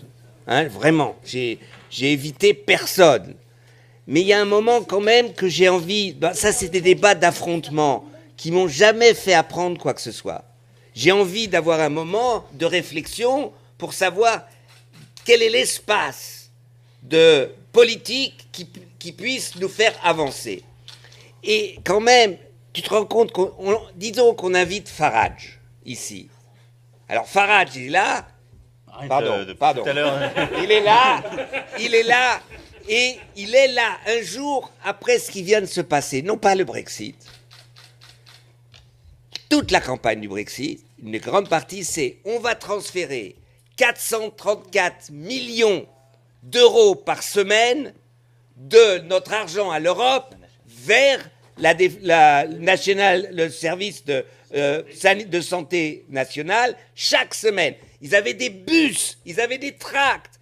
1 heure après le Brexit, 1 heure, Farage, à côté de moi, dit « Poisson d'avril ». Mais évidemment qu'on ne le fera pas. Évidemment que ce n'est pas possible. Eh bien, dans ce moment-là, je n'ai pas envie de discuter avec lui. C'est simple, ça ne me... Je lui montrais à la gorge, je lui dis, c'est pour ça, tu as menti à tu peuple, tu fous tout sur la merde, et maintenant tu dis, mais c'était pour jouer. Ben, va jouer au boule avec qui tu veux, mais on n'a pas besoin, maintenant, une semaine après, de discuter avec lui. Non, par rapport à ce que vous avez dit, 2 choses. La première, c'est que ce débat avec les livres, il faut l'avoir avant. Pas maintenant. Là, honnêtement, ils ont fait leur choix. Souvent, il faut le respecter. On ne va pas réavoir un débat pour avoir un témoignage. Donc, il l'a eu. Je crois que chacun d'entre nous, on a été débattre au Royaume-Uni, enfin, en Grande-Bretagne, à la télévision, ou dans des salles, ou avec les uns les autres. On a fait tous le boulot, hein, pour essayer de convaincre et pour parler avec des gens qui n'étaient pas d'accord. Et avec le respect qui se doit. Donc, le temps du débat, il a eu lieu. Maintenant, la vraie question sur l'entre-soi que vous posez, elle est aujourd'hui, en effet, d'aller porter cette parole sur d'autres terres que la rue de l'Université ou la rue Saint-Guillaume. Ça, je suis d'accord. Mais ce n'est pas la même chose. Parce que le combat qu'on a à livrer sur le projet européen, c'est en effet qu'on ne reste pas entre pro-européens convaincus, mais qu'on aille dans les territoires de France, d'Allemagne, des Pays-Bas les plus reculés, qui doutent de l'Europe, qui ne voient l'Europe que comme la source de leurs problèmes, etc. Mais aussi parce qu'il y a parfois des béats de l'aventure européenne. Il y a parfois de la langueur, de l'incapacité à être efficace. On l'a, je crois, toutes et tous dénoncé. Mais en même temps, il y a aussi beaucoup de mensonges. Je veux dire, celles et ceux qui aujourd'hui veulent faire croire à l'opinion publique qu'ils seront mieux protégés, qui réussiront davantage sans l'Europe, ils mentent. Donc moi, je dirais toujours, mais dans le pays, pour la prochaine bataille, pas pour celle d'hier, hein, pour la prochaine, il faut y aller, pour continuer à expliquer, parce que ceux qui disent vous allez mieux résister aux Chinois si on sort de l'Europe, c'est n'importe quoi. N'importe quoi. Et les Britanniques, une des choses qui leur a fait très mal, moi c'est une bataille que je mène depuis plusieurs mois sur l'acier, ils ont 15 000 emplois qui ont été détruits par le dumping chinois sur l'acier. On est infoutus de bouger les règles européennes, parce qu'il y en a quelques-uns qui bloquent, et parce que nous-mêmes, on ne va pas au bout de la logique, ce n'est pas la règle de l'unanimité sur ce volet. On ne veut pas les mettre en minorité, c'est là où tu as raison tout à l'heure. On ne va pas au bout nous-mêmes de ce que les institutions nous donnent. Mais ça, il faut l'expliquer. Il faut dire, est-ce que la Grande-Bretagne, maintenant toute seule, elle va mieux résister aux Chinois quand ils ont une pratique de dumping? C'est fini. Mais ils se feront, sans mauvais jeu de mots, laminer. C'est maintenant à 27, si on veut résister sur ce domaine-là aux Chinois, qu'on peut faire quelque chose. Mais ce sont des débats qui sont parfois complexes, il ne faut jamais céder à la démagogie. Par contre, là où je suis d'accord, c'est qu'il ne faut jamais non plus rester dans l'entre-soi. Et là, je voudrais juste apporter une précision. En tant qu'observateur, ça fait quand même maintenant plus de 25 ans que j'observe les affaires européennes, pas aussi longtemps que Dany. Mais bon, quand même, ça commence à compter. J'aimerais savoir quand est-ce que vous avez rencontré des chefs de parti, des responsables de parti, tous pro-européens. Moi, personnellement, quand j'écoute le débat français, je ne parle même pas des extrémistes du Front National, des fascistes, de la gauche radicale, etc. Je ne parle pas de cela. Je parle des partis de gouvernement. Il n'y en a plus un qui défend l'idée européenne. Je suis désolé. Le mal, aujourd'hui, qu'on a en Europe, c'est que vous avez des gens qui vous disent « je suis européen » et qui ensuite passent leur temps à dire que tout ce qui va mal, c'est la faute de l'Europe. Moi, personnellement, je n'entends pas de discours béat. Je ne l'entends pas. Les seuls discours béat que vous pouvez entendre, à la limite, c'est celui de Dany et le mien. Voilà, les deux grands béats. Voilà. Mais pour les il y a autres... Sylvie aussi. oui, Sylvie, mais elle est trop critique parfois. Bon, elle fatigue. Mais vous voyez ce que je veux dire? Il faut arrêter avec ça. La pensée unique aujourd'hui, c'est pas celle qui est ici. La pensée unique, elle est celle de Florian Philippot. C'est ça la réalité. Et tout le débat politique français aujourd'hui, il est autour de Florian Philippot et de Marine Le Pen. C'est ça la réalité. Donc moi, je veux dire, la culpabilisation, parce qu'on est 4 Européens à une table en disant « Ouais, vous êtes entre vous, etc. » Bah oui, eh ben on se fait plaisir, cher monsieur. On se fait plaisir. Et je le dis bien. Madame, là, il y avait une jeune femme là-bas qui avait levé le bras, là, à gauche, là. Elle lève désespérément. Bon, allez, perdons pas de temps, la plus proche. C'est une journaliste allemande. Ah, c'est une journaliste, je ne sais pas qui Ouais, avait mais pourquoi pas, madame, hein. Allez. Ça fait d'accord. rien. Mais on vous aime Nous quand même. sommes contre la discrimination. Voilà. Allez, on va prendre les deux, allez. Bonjour, donc je m'appelle Ariane Fork, je suis étudiante en double master à Sciences Po et à la London School of Economics en affaires européennes. Ça va être difficile de voyager. Je vous promets que non, ça va être très simple. Non, je vous promets que non. Je suis rentrée, donc c'est bon, j'ai plus besoin de visa. Donc l'année prochaine, avec la personne qui est à côté de moi, on va faire un tour de France dont on a déjà parlé à Monsieur Dehousse pour parler d'Europe avec les citoyens, qui s'appelle Des Europes et des Hommes. Et donc notre objectif, c'est d'aller rassembler les idées des citoyens pour l'Europe de demain. Mais c'est vrai qu'on s'attend à une difficulté, qui est que les gens vont peut-être se dire « Moi, j'ai des sentiments plutôt pro-européens, je ne suis pas spontanément anti-européen, mais j'ai du mal, effectivement, à me reconnaître dans la classe politique. Je ne vois pas vraiment qui porte le projet européen. » Donc là, je rebondis sur la remarque de M. Quatremer.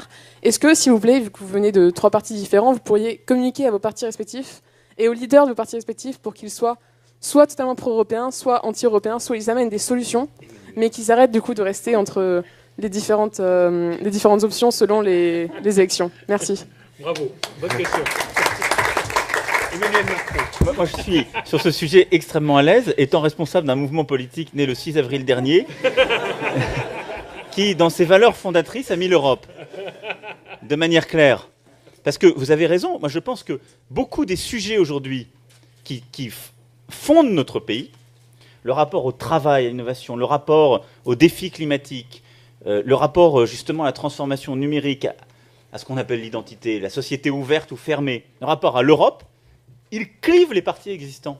Et donc les partis existants s'épuisent à construire des compromis sur ces sujets pour ensuite proposer un jus tiède à leurs électeurs. Pour ça qu'on n'avance pas. Donc, Ici, c'est pas tiède. moi, ce que je crois profondément, c'est à une offre progressiste.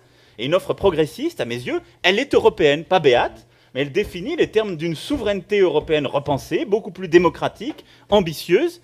Et Je peux rebondir voilà. sur Béat? Non, mais je suis pas.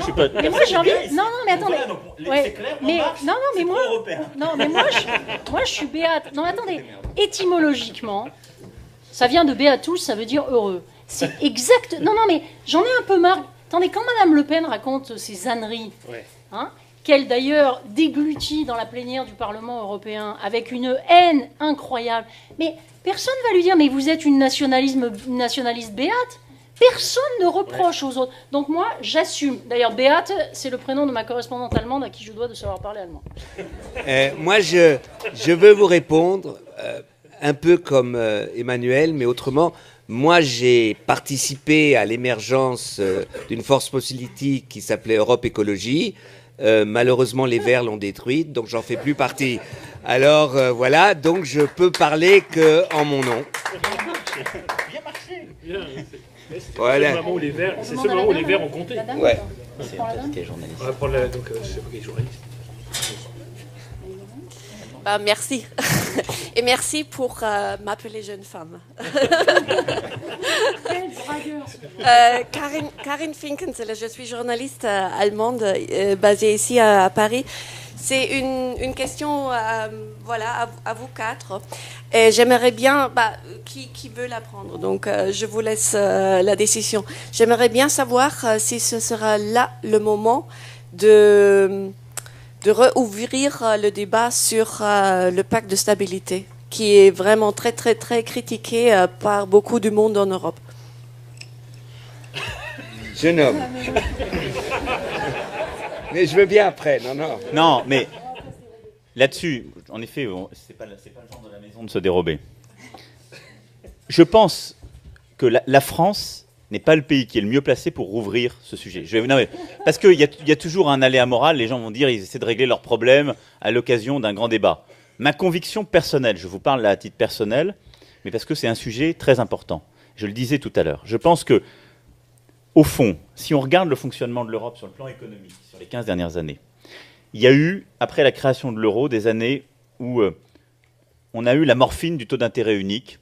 Les États ont pensé qu'on pouvait vivre sans faire des réformes, que tout allait bien. Il y a eu un mensonge des gouvernements à leur peuple qui a consisté à dire « Regardez, on a le même taux d'intérêt à Athènes qu'à Berlin, formidable, on continue comme ça. » La crise est arrivée, patatras. Et on a révélé les difficultés de ces pays qui étaient devenus moins compétitifs et plus endettés qu'au début de l'euro. Donc l'Europe les avait fait diverger. Et en même temps, il y a eu une réponse qui a voulu traiter le réel et le problème d'aléa moral.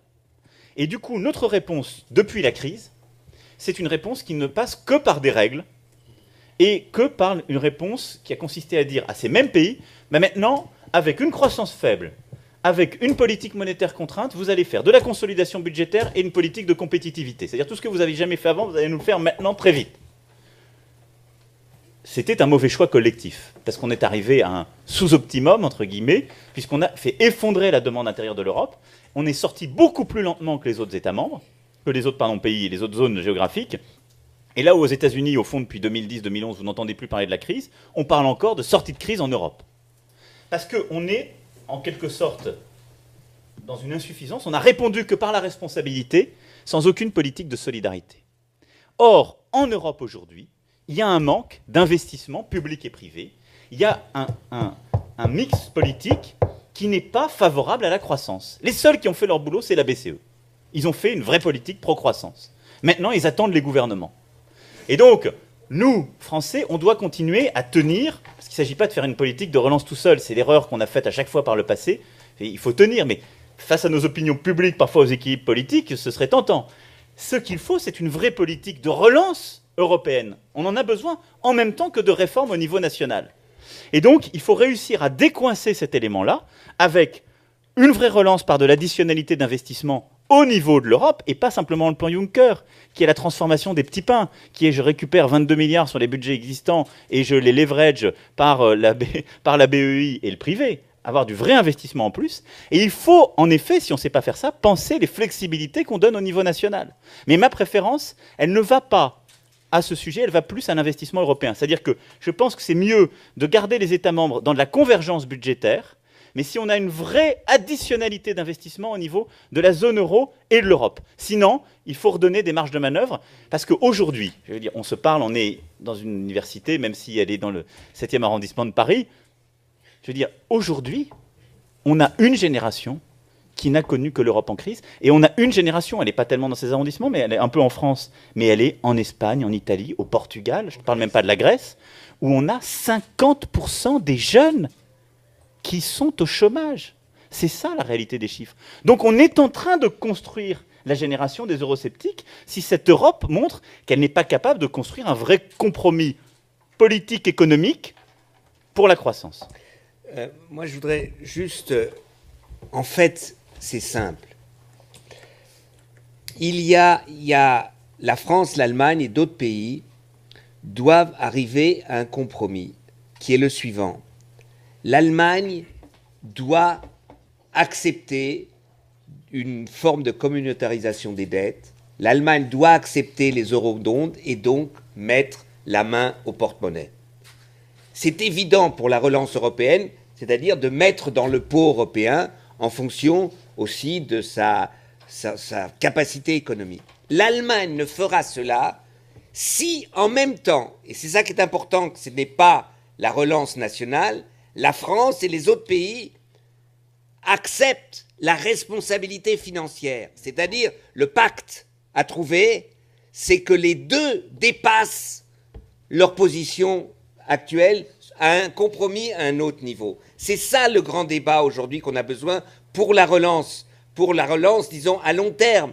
C'est vrai qu'il faut une réindustrialisation décarbonisée en Europe, que c'est un grand investissement qu'aucun État ne fera tout seul, et une relocalisation de certaines industries, d'un travail, en effet, nous les Verts, à l'époque, quand on était intelligents, On appelait ça Green New Deal, c'est-à-dire un New Deal qui est écologiquement responsable et qui a des retombées immédiates partout si on le fait bien. Mais pour cela, il faut que l'investissement et la responsabilité économique ne soient pas dissociés. Sinon, ça ne fonctionnera pas.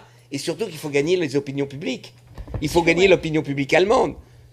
Sinon, on n'y arrivera pas. Là-dessus, je peux mettre juste une note de bas de page. Il n'y a de coopération possible en Europe, et là, moi, je suis archi-germanique, que dans le respect des règles. Et d'ailleurs, vous avez remarqué comment notre débat a commencé. Notre débat a commencé par des Français qui disent « Ah, mais les Britanniques, hein, il va falloir quand même qu'ils respectent le traité. » Eh bien, pour être crédible, quand on demande aux Britanniques de respecter le traité, il vaut mieux le respecter soi-même. Oui, mais les règles, c'est aussi quelque chose qu'il faut faire avancer. Oui. Si à l'allemande, on reste derrière des règles, ou à la française, on en fait une ligne Maginot, à partir d'un moment, on s'aperçoit... Mais on a des règles, mais le monde, il est autre part. Avec Dany, c'est un de nos jeux favoris. Il fait le français, je fais l'allemand. Donc je continue. Mais il y a quand même un truc assez... Non, mais il y a une vérité qui est très importante, on ne le dit pas assez. Pourquoi c'est important de défendre l'ordre de droit? Pourquoi d'ailleurs, moi j'étais absolument contraire à ce qui a été fait en février pour le cas où le Royaume-Uni restait. C'est que si vous voulez remplacer des rapports de force, et là je reviens à ce qu'a dit Dany sur l'histoire. L'histoire de l'Europe, c'est quoi? C'est des rapports de force, c'est des grandes puissances qui prennent des petits sous leur aile pour aller écrabouiller une autre grande puissance qui a d'autres petits, etc. L'histoire de l'Europe, c'est ça. Si vous voulez en sortir, il faut que là où il y a du rapport de force, vous mettez du rapport de droit. Et c'est pour ça qu'il n'y a que deux solutions. Soit la règle est bonne, on la respecte, etc. Soit on la change. Le problème, dans la série des post-it sur le frigo à l'Élysée, le problème de la position française, c'est qu'à la fois on se plaint des règles telles qu'elles existent et on refuse totalement de les changer. Mais on a un double problème culturel entre la France et l'Allemagne sur ce sujet. La France est habituée à beaucoup de règles qu'elle ne respecte pas. Les Français ont toujours vécu comme ça, on fait beaucoup de lois, mais on ne respecte pas les règles. Les Allemands ont peu de règles, peu mobiles, et ils les respectent parfaitement. Donc, c'est ça qu'il faut réussir, vous voyez, et après, je dis souvent, on a un problème de type, à mes yeux, religieux en Europe aujourd'hui, c'est-à-dire comment traiter les erreurs du passé. On a une approche luthéro-calviniste qui dit certains États ont fauté, il ne faut pas simplement corriger le fait. Ils paieront jusqu'à la fin, il faut qu'ils reviennent, et donc jusqu'à la fin de leur jour. Nous, on est plutôt côté catholique, et donc on dit ils ont été à confesse, ça a été très dur, on repart comme si de rien n'était. Et donc, il faut dépasser nos tabous réciproques. Et je pense qu'on doit faire, c'est pas à nous de le faire, nous on doit montrer qu'on est sur le chemin de la responsabilité. Mais il n'a de sens et il n'est viable, en particulier politiquement, que si on l'articule avec une vraie politique de solidarité, dont la forme ne doit pas être en tout cas une initiative française pour bouger les traités. Ça peut être une initiative allemande ou de la Commission, mais c'est en tout cas une solution commune pour trouver un mix qui est plus intelligent. Aujourd'hui, on est tellement mal à l'aise avec ces affaires de traités, de pacte de stabilité et autres, que ça nous empêche de traiter la question grecque, qui est un drame absolu. Parce qu'il faut annuler la dette grecque, il n'y a pas d'autre choix. Même si les Grecs ne font pas leurs réformes complètement, si ça continue à ne pas fonctionner, en tous les cas, on ne peut pas les laisser comme ça. Nous, comme on est tellement mal à l'aise, puisqu'on a le fond de la culotte sale, on ne peut pas grimper en haut de l'arbre en disant aux Allemands, il faut annuler la dette grecque. Parce que les Allemands, ils disent, mais attendez, s'ils nous demandent ça pour les Grecs, il y a un jour, ils vont nous demander pour leur propre dette. Donc tant que nous, on n'a pas mis de l'ordre dans nos règles, on n'y arrive pas. Il y a une solution à ça. Alors moi, je vais faire l'allemand maintenant. Mais non, il y a une solution à ça qu'on peut expliquer quand même en Allemagne. Madame Merkel a été élue la dernière fois sur un programme qui était le refus total du salaire minimum. C'était son programme, le programme de la CDU, et les sociodémocrates, les Verts et tout le monde défendaient le salaire minimum. Madame Merkel loupe la majorité absolue.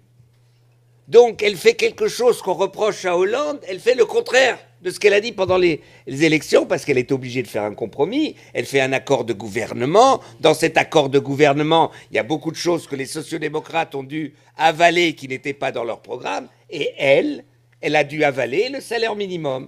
Et d'ailleurs, elle est très contente parce qu'elle n'arrivait pas à le faire passer dans son parti, mais comme ça, avec ce compromis, il est passé.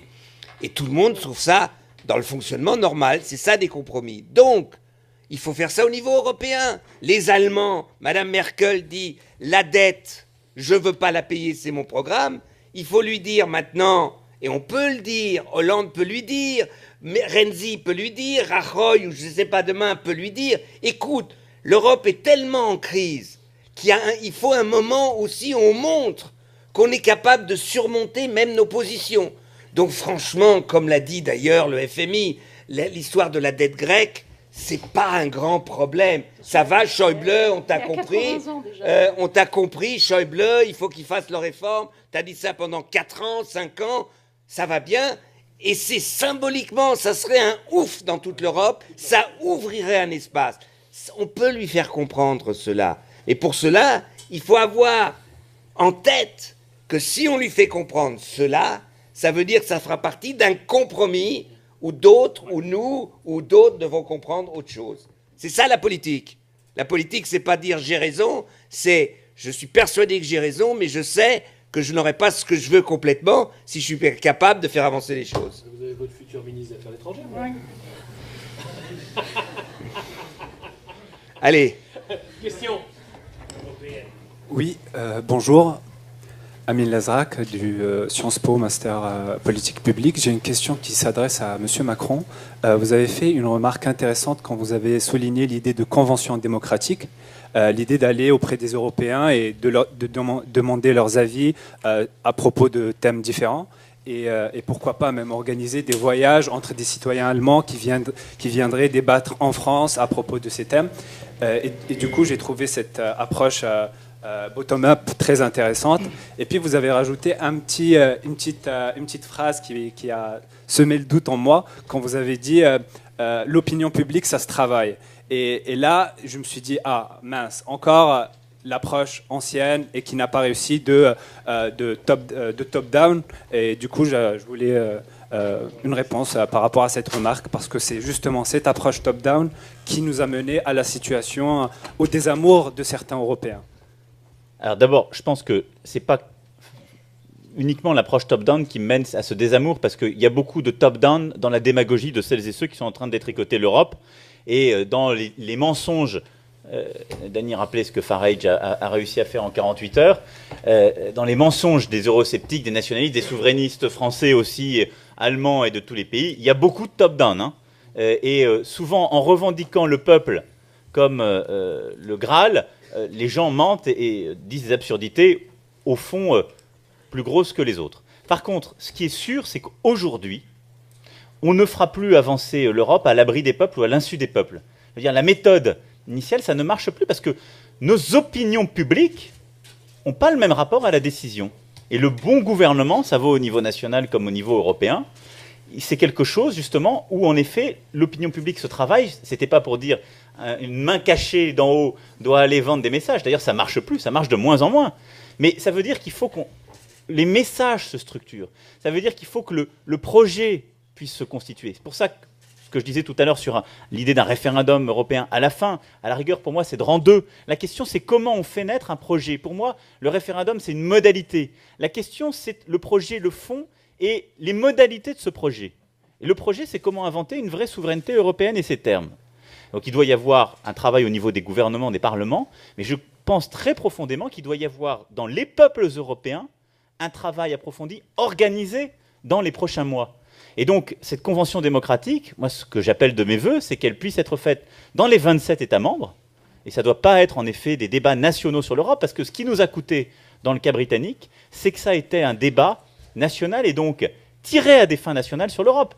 Si vous faites un débat dans les 27 pays, vous parlerez de l'Europe vis-à-vis du reste du monde, de notre ambition commune sur l'Europe. Et vous ne pourrez pas laisser, en quelque sorte, le micro à des gens qui iront raconter « je vais piquer l'argent de l'Europe pour le NHS ». Ça ne marchera pas. Donc, moi je pense que quand j'ai dit ça se travaille, c'est-à-dire ça s'organise. Je crois assez peu au référendum sur les questions du passé. Assez peu. D'ailleurs, le référendum britannique, c'était un référendum sur les questions du passé. C'est ça qui est terrible. Je trouve qu'on a, nous, dans les décennies qui ont précédé, réussi à avoir des référendums. Moi j'étais à l'époque plutôt ado, mais j'ai un très bon souvenir du référendum de 92 sur Maastricht. Il y avait eu un vrai débat. Non, mais il y avait un vrai débat sur l'Europe démocratique. On a été dans le fond du sujet, où il y avait des confrontations sur vraiment...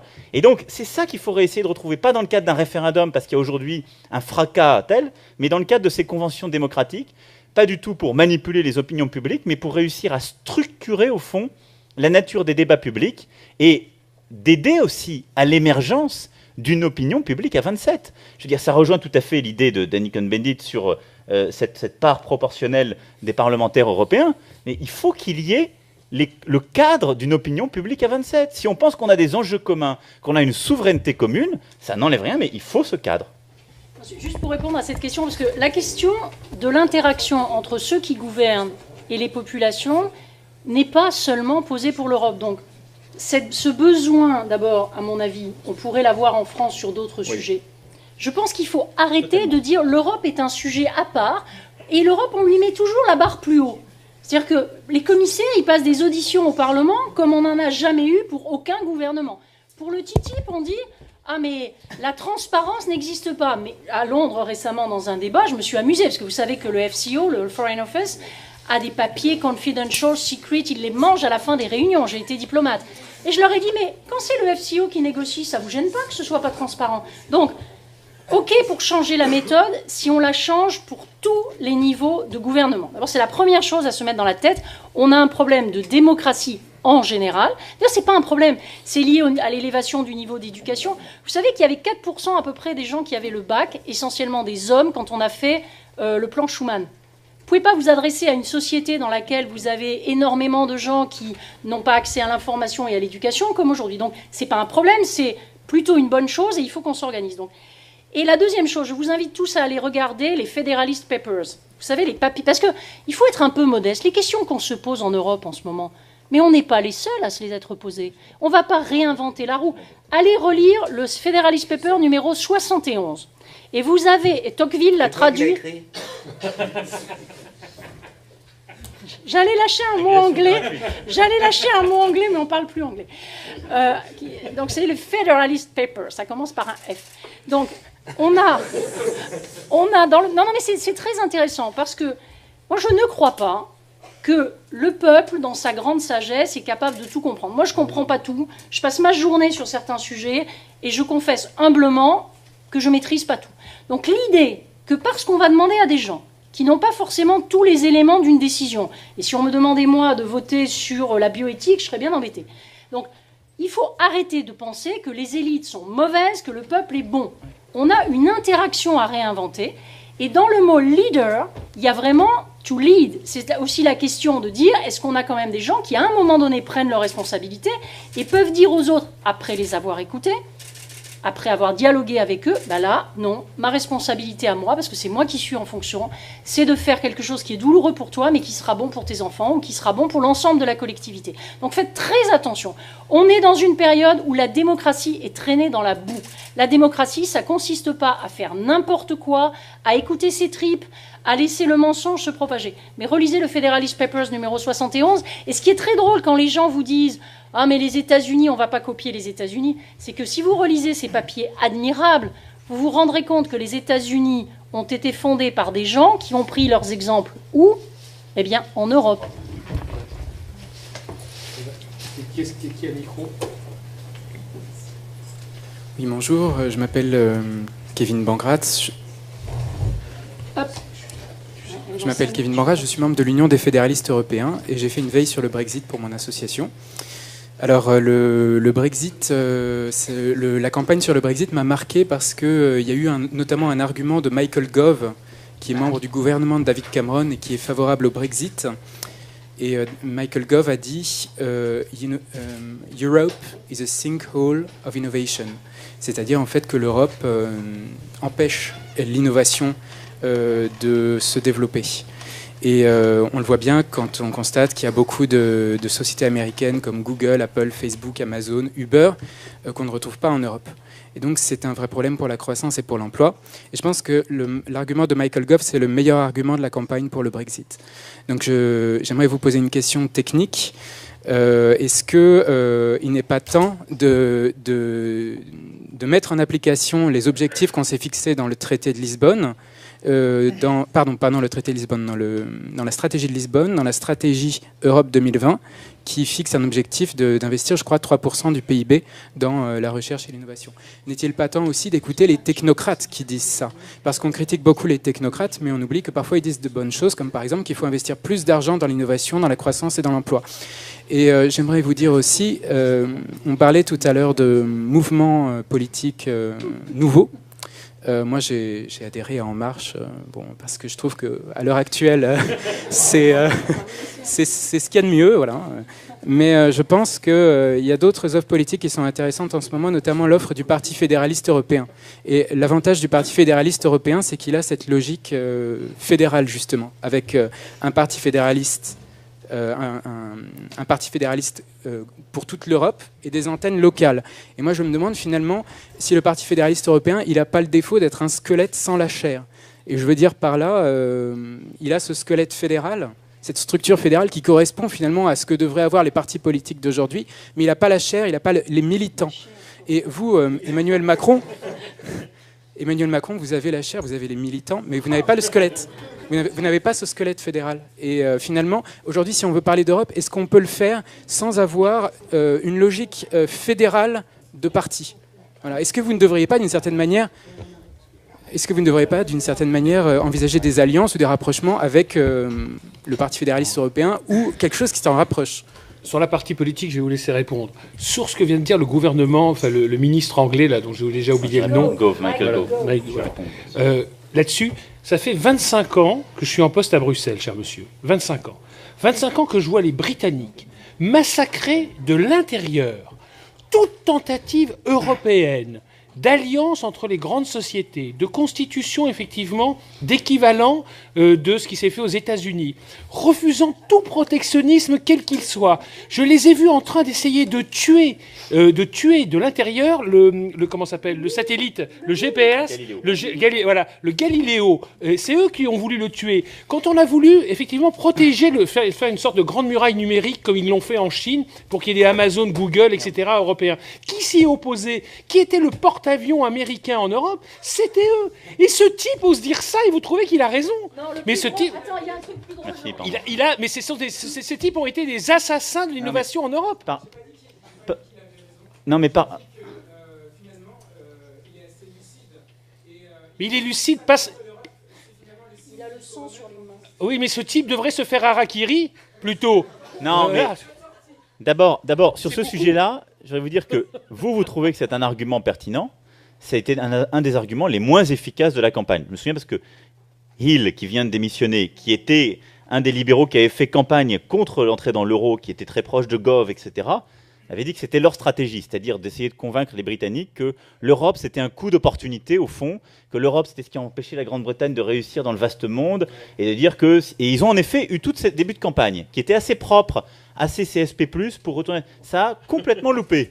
Et après, le vrai sujet, et d'où l'embarras d'ailleurs des Gove et compagnie, qui est plutôt un type propre sur lui, c'est que c'est l'argument Farage qui a gagné, c'est-à-dire les arguments les plus populistes. Il faut bien voir que le non britannique et la remontée dans les sondages a gagné, non pas sur les arguments que vous citez, mais sur les arguments hyper populistes. Maintenant, si on en vient au fond, c'est un élément culturel que peut dénoncer Gove et auquel on peut adhérer. Il n'a pas besoin de l'Europe. C'est une préférence pour la précaution plutôt que pour l'innovation. Ce n'est pas du tout un sujet européen. On l'a en France. Regardez la nature des débats qu'on a sur énormément de sujets. C'est un sujet culturel. Mais plus largement, et c'est là où, quelque part, il est dans son propre paradoxe, ce n'est pas des sujets de budget européen. Les cas que vous citez sont faits, hormis l'exemple peut-être un peu à part de Tesla ou de SpaceX, les autres se sont faits à base de budget privé. Donc ce n'est pas le fric que vous mettez dans le budget communautaire. C'est un écosystème d'innovation que vous arrivez à créer. Je suis désolé, il existe dans beaucoup de capitales européennes. Cambridge, Oxford sont des beaux exemples. On l'a en France, etc. Pourquoi on n'a pas de géants comme ça? Parce qu'on n'a pas encore, aujourd'hui, le marché domestique pertinent. La grande force des leaders de l'Internet, c'est que leur marché domestique, c'est les États-Unis. Nous, on a 28 marchés. C'est l'exemple d'Hollywood. Oui, c'est les films. Et après, ça vient exactement. Exactement. Ensuite, le capital, il faut dire ce qui est. Il y a une accumulation de capital là-bas. Mais après, ça crée des tas de déséquilibres. Et donc, je ne suis pas sûr. Il ne faut pas avoir une distorsion cognitive non plus et penser que c'est le nirvana. C'est-à-dire que c'est formidablement Ça, c'est superbe ce qu'ils ont réussi. Maintenant, ça crée plein de déséquilibres. Et je pense que nous, on pense aussi les éléments de régulation. Mais il faut être très bon là-dessus. Mais pour moi, le vrai rempart à l'innovation, il est beaucoup plus culturel. Beaucoup plus. Et il est parfois dans notre préférence à penser l'ancien monde. Et donc, on innove quand on arrive justement à se projeter. C'est beaucoup plus ça qui, parfois, bride les Européens qu'un sujet de politique communautaire comme Gove a pu le citer. Mais surtout et enfin, politiquement, technologiquement, scientifiquement, quand on joue sur les peurs, quand on a le cynisme de jouer sur les peurs, alors on donne raison, en effet, à ceux qui sont contre l'innovation. Ce qui vient de se passer en Grande-Bretagne, c'est de l'anti-innovation. Ce dont on parle depuis tout à l'heure, alors on peut être d'accord, pas d'accord, mais enfin, l'Europe, elle est caractérisée par une chose. C'est l'une des plus belles innovations politiques des 40 dernières années. Et l'innovation politique, ça va avec l'innovation entrepreneuriale, technologique, scientifique, académique. C'est qu'on n'a jamais inventé dans le monde, et en particulier en Europe, un système politique fait d'équilibres qui permettent d'avancer et qui sont non hégémoniques. Jusqu'à présent, on avait eu des empires, on avait eu des hégémonies de l'un sur les autres, on n'avait jamais trouvé ça. Alors oui, c'est plus dur, oui, parfois on doute, oui, parfois il y a des démagos, mais on va y arriver. Et vous avez raison qu'il faut ensuite démultiplier, quand on pense ça, ces points d'appui politiques au niveau européen. C'est ce qu'on va entreprendre au niveau d'En Marche, pas forcément en ayant une approche uniquement fédéraliste, mais en trouvant des partenaires et en développant à Bruxelles et dans d'autres capitales cette approche. Ah bah c'est bien. Là, on termine justement par le mouvement. C'est quand même assez fantastique. Je trouve que là, on a fait la boucle. Très professionnel. Bravo, monsieur le ministre. Écoutez, merci à vous. Voilà, parce que je crois qu'on est tous en train de... Moi, j'ai déjà perdu 2 kilos, Dany 5. Donc, il est temps d'arrêter. Merci à vous tous de votre attention. Et espérons que vous allez réussir à relancer l'Europe. Oui, mais il a déjà quelques messages à faire passer. Hein. Allez, je suis un peu plus. Moi aussi. Il faut que je sorte, je suis mais littéralement trempé. Littéralement trempé. Non, mais là, moi, c'est...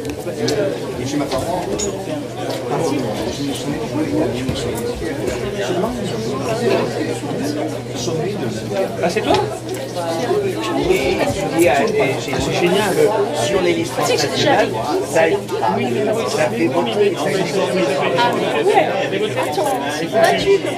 Ça a été voté la dernière séance. Donc, on peut partir de là.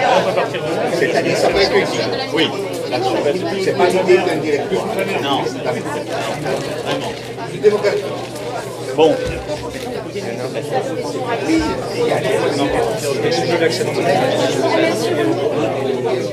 Oui, Renaud. Je suis à partir de Je suis à partir le 1er.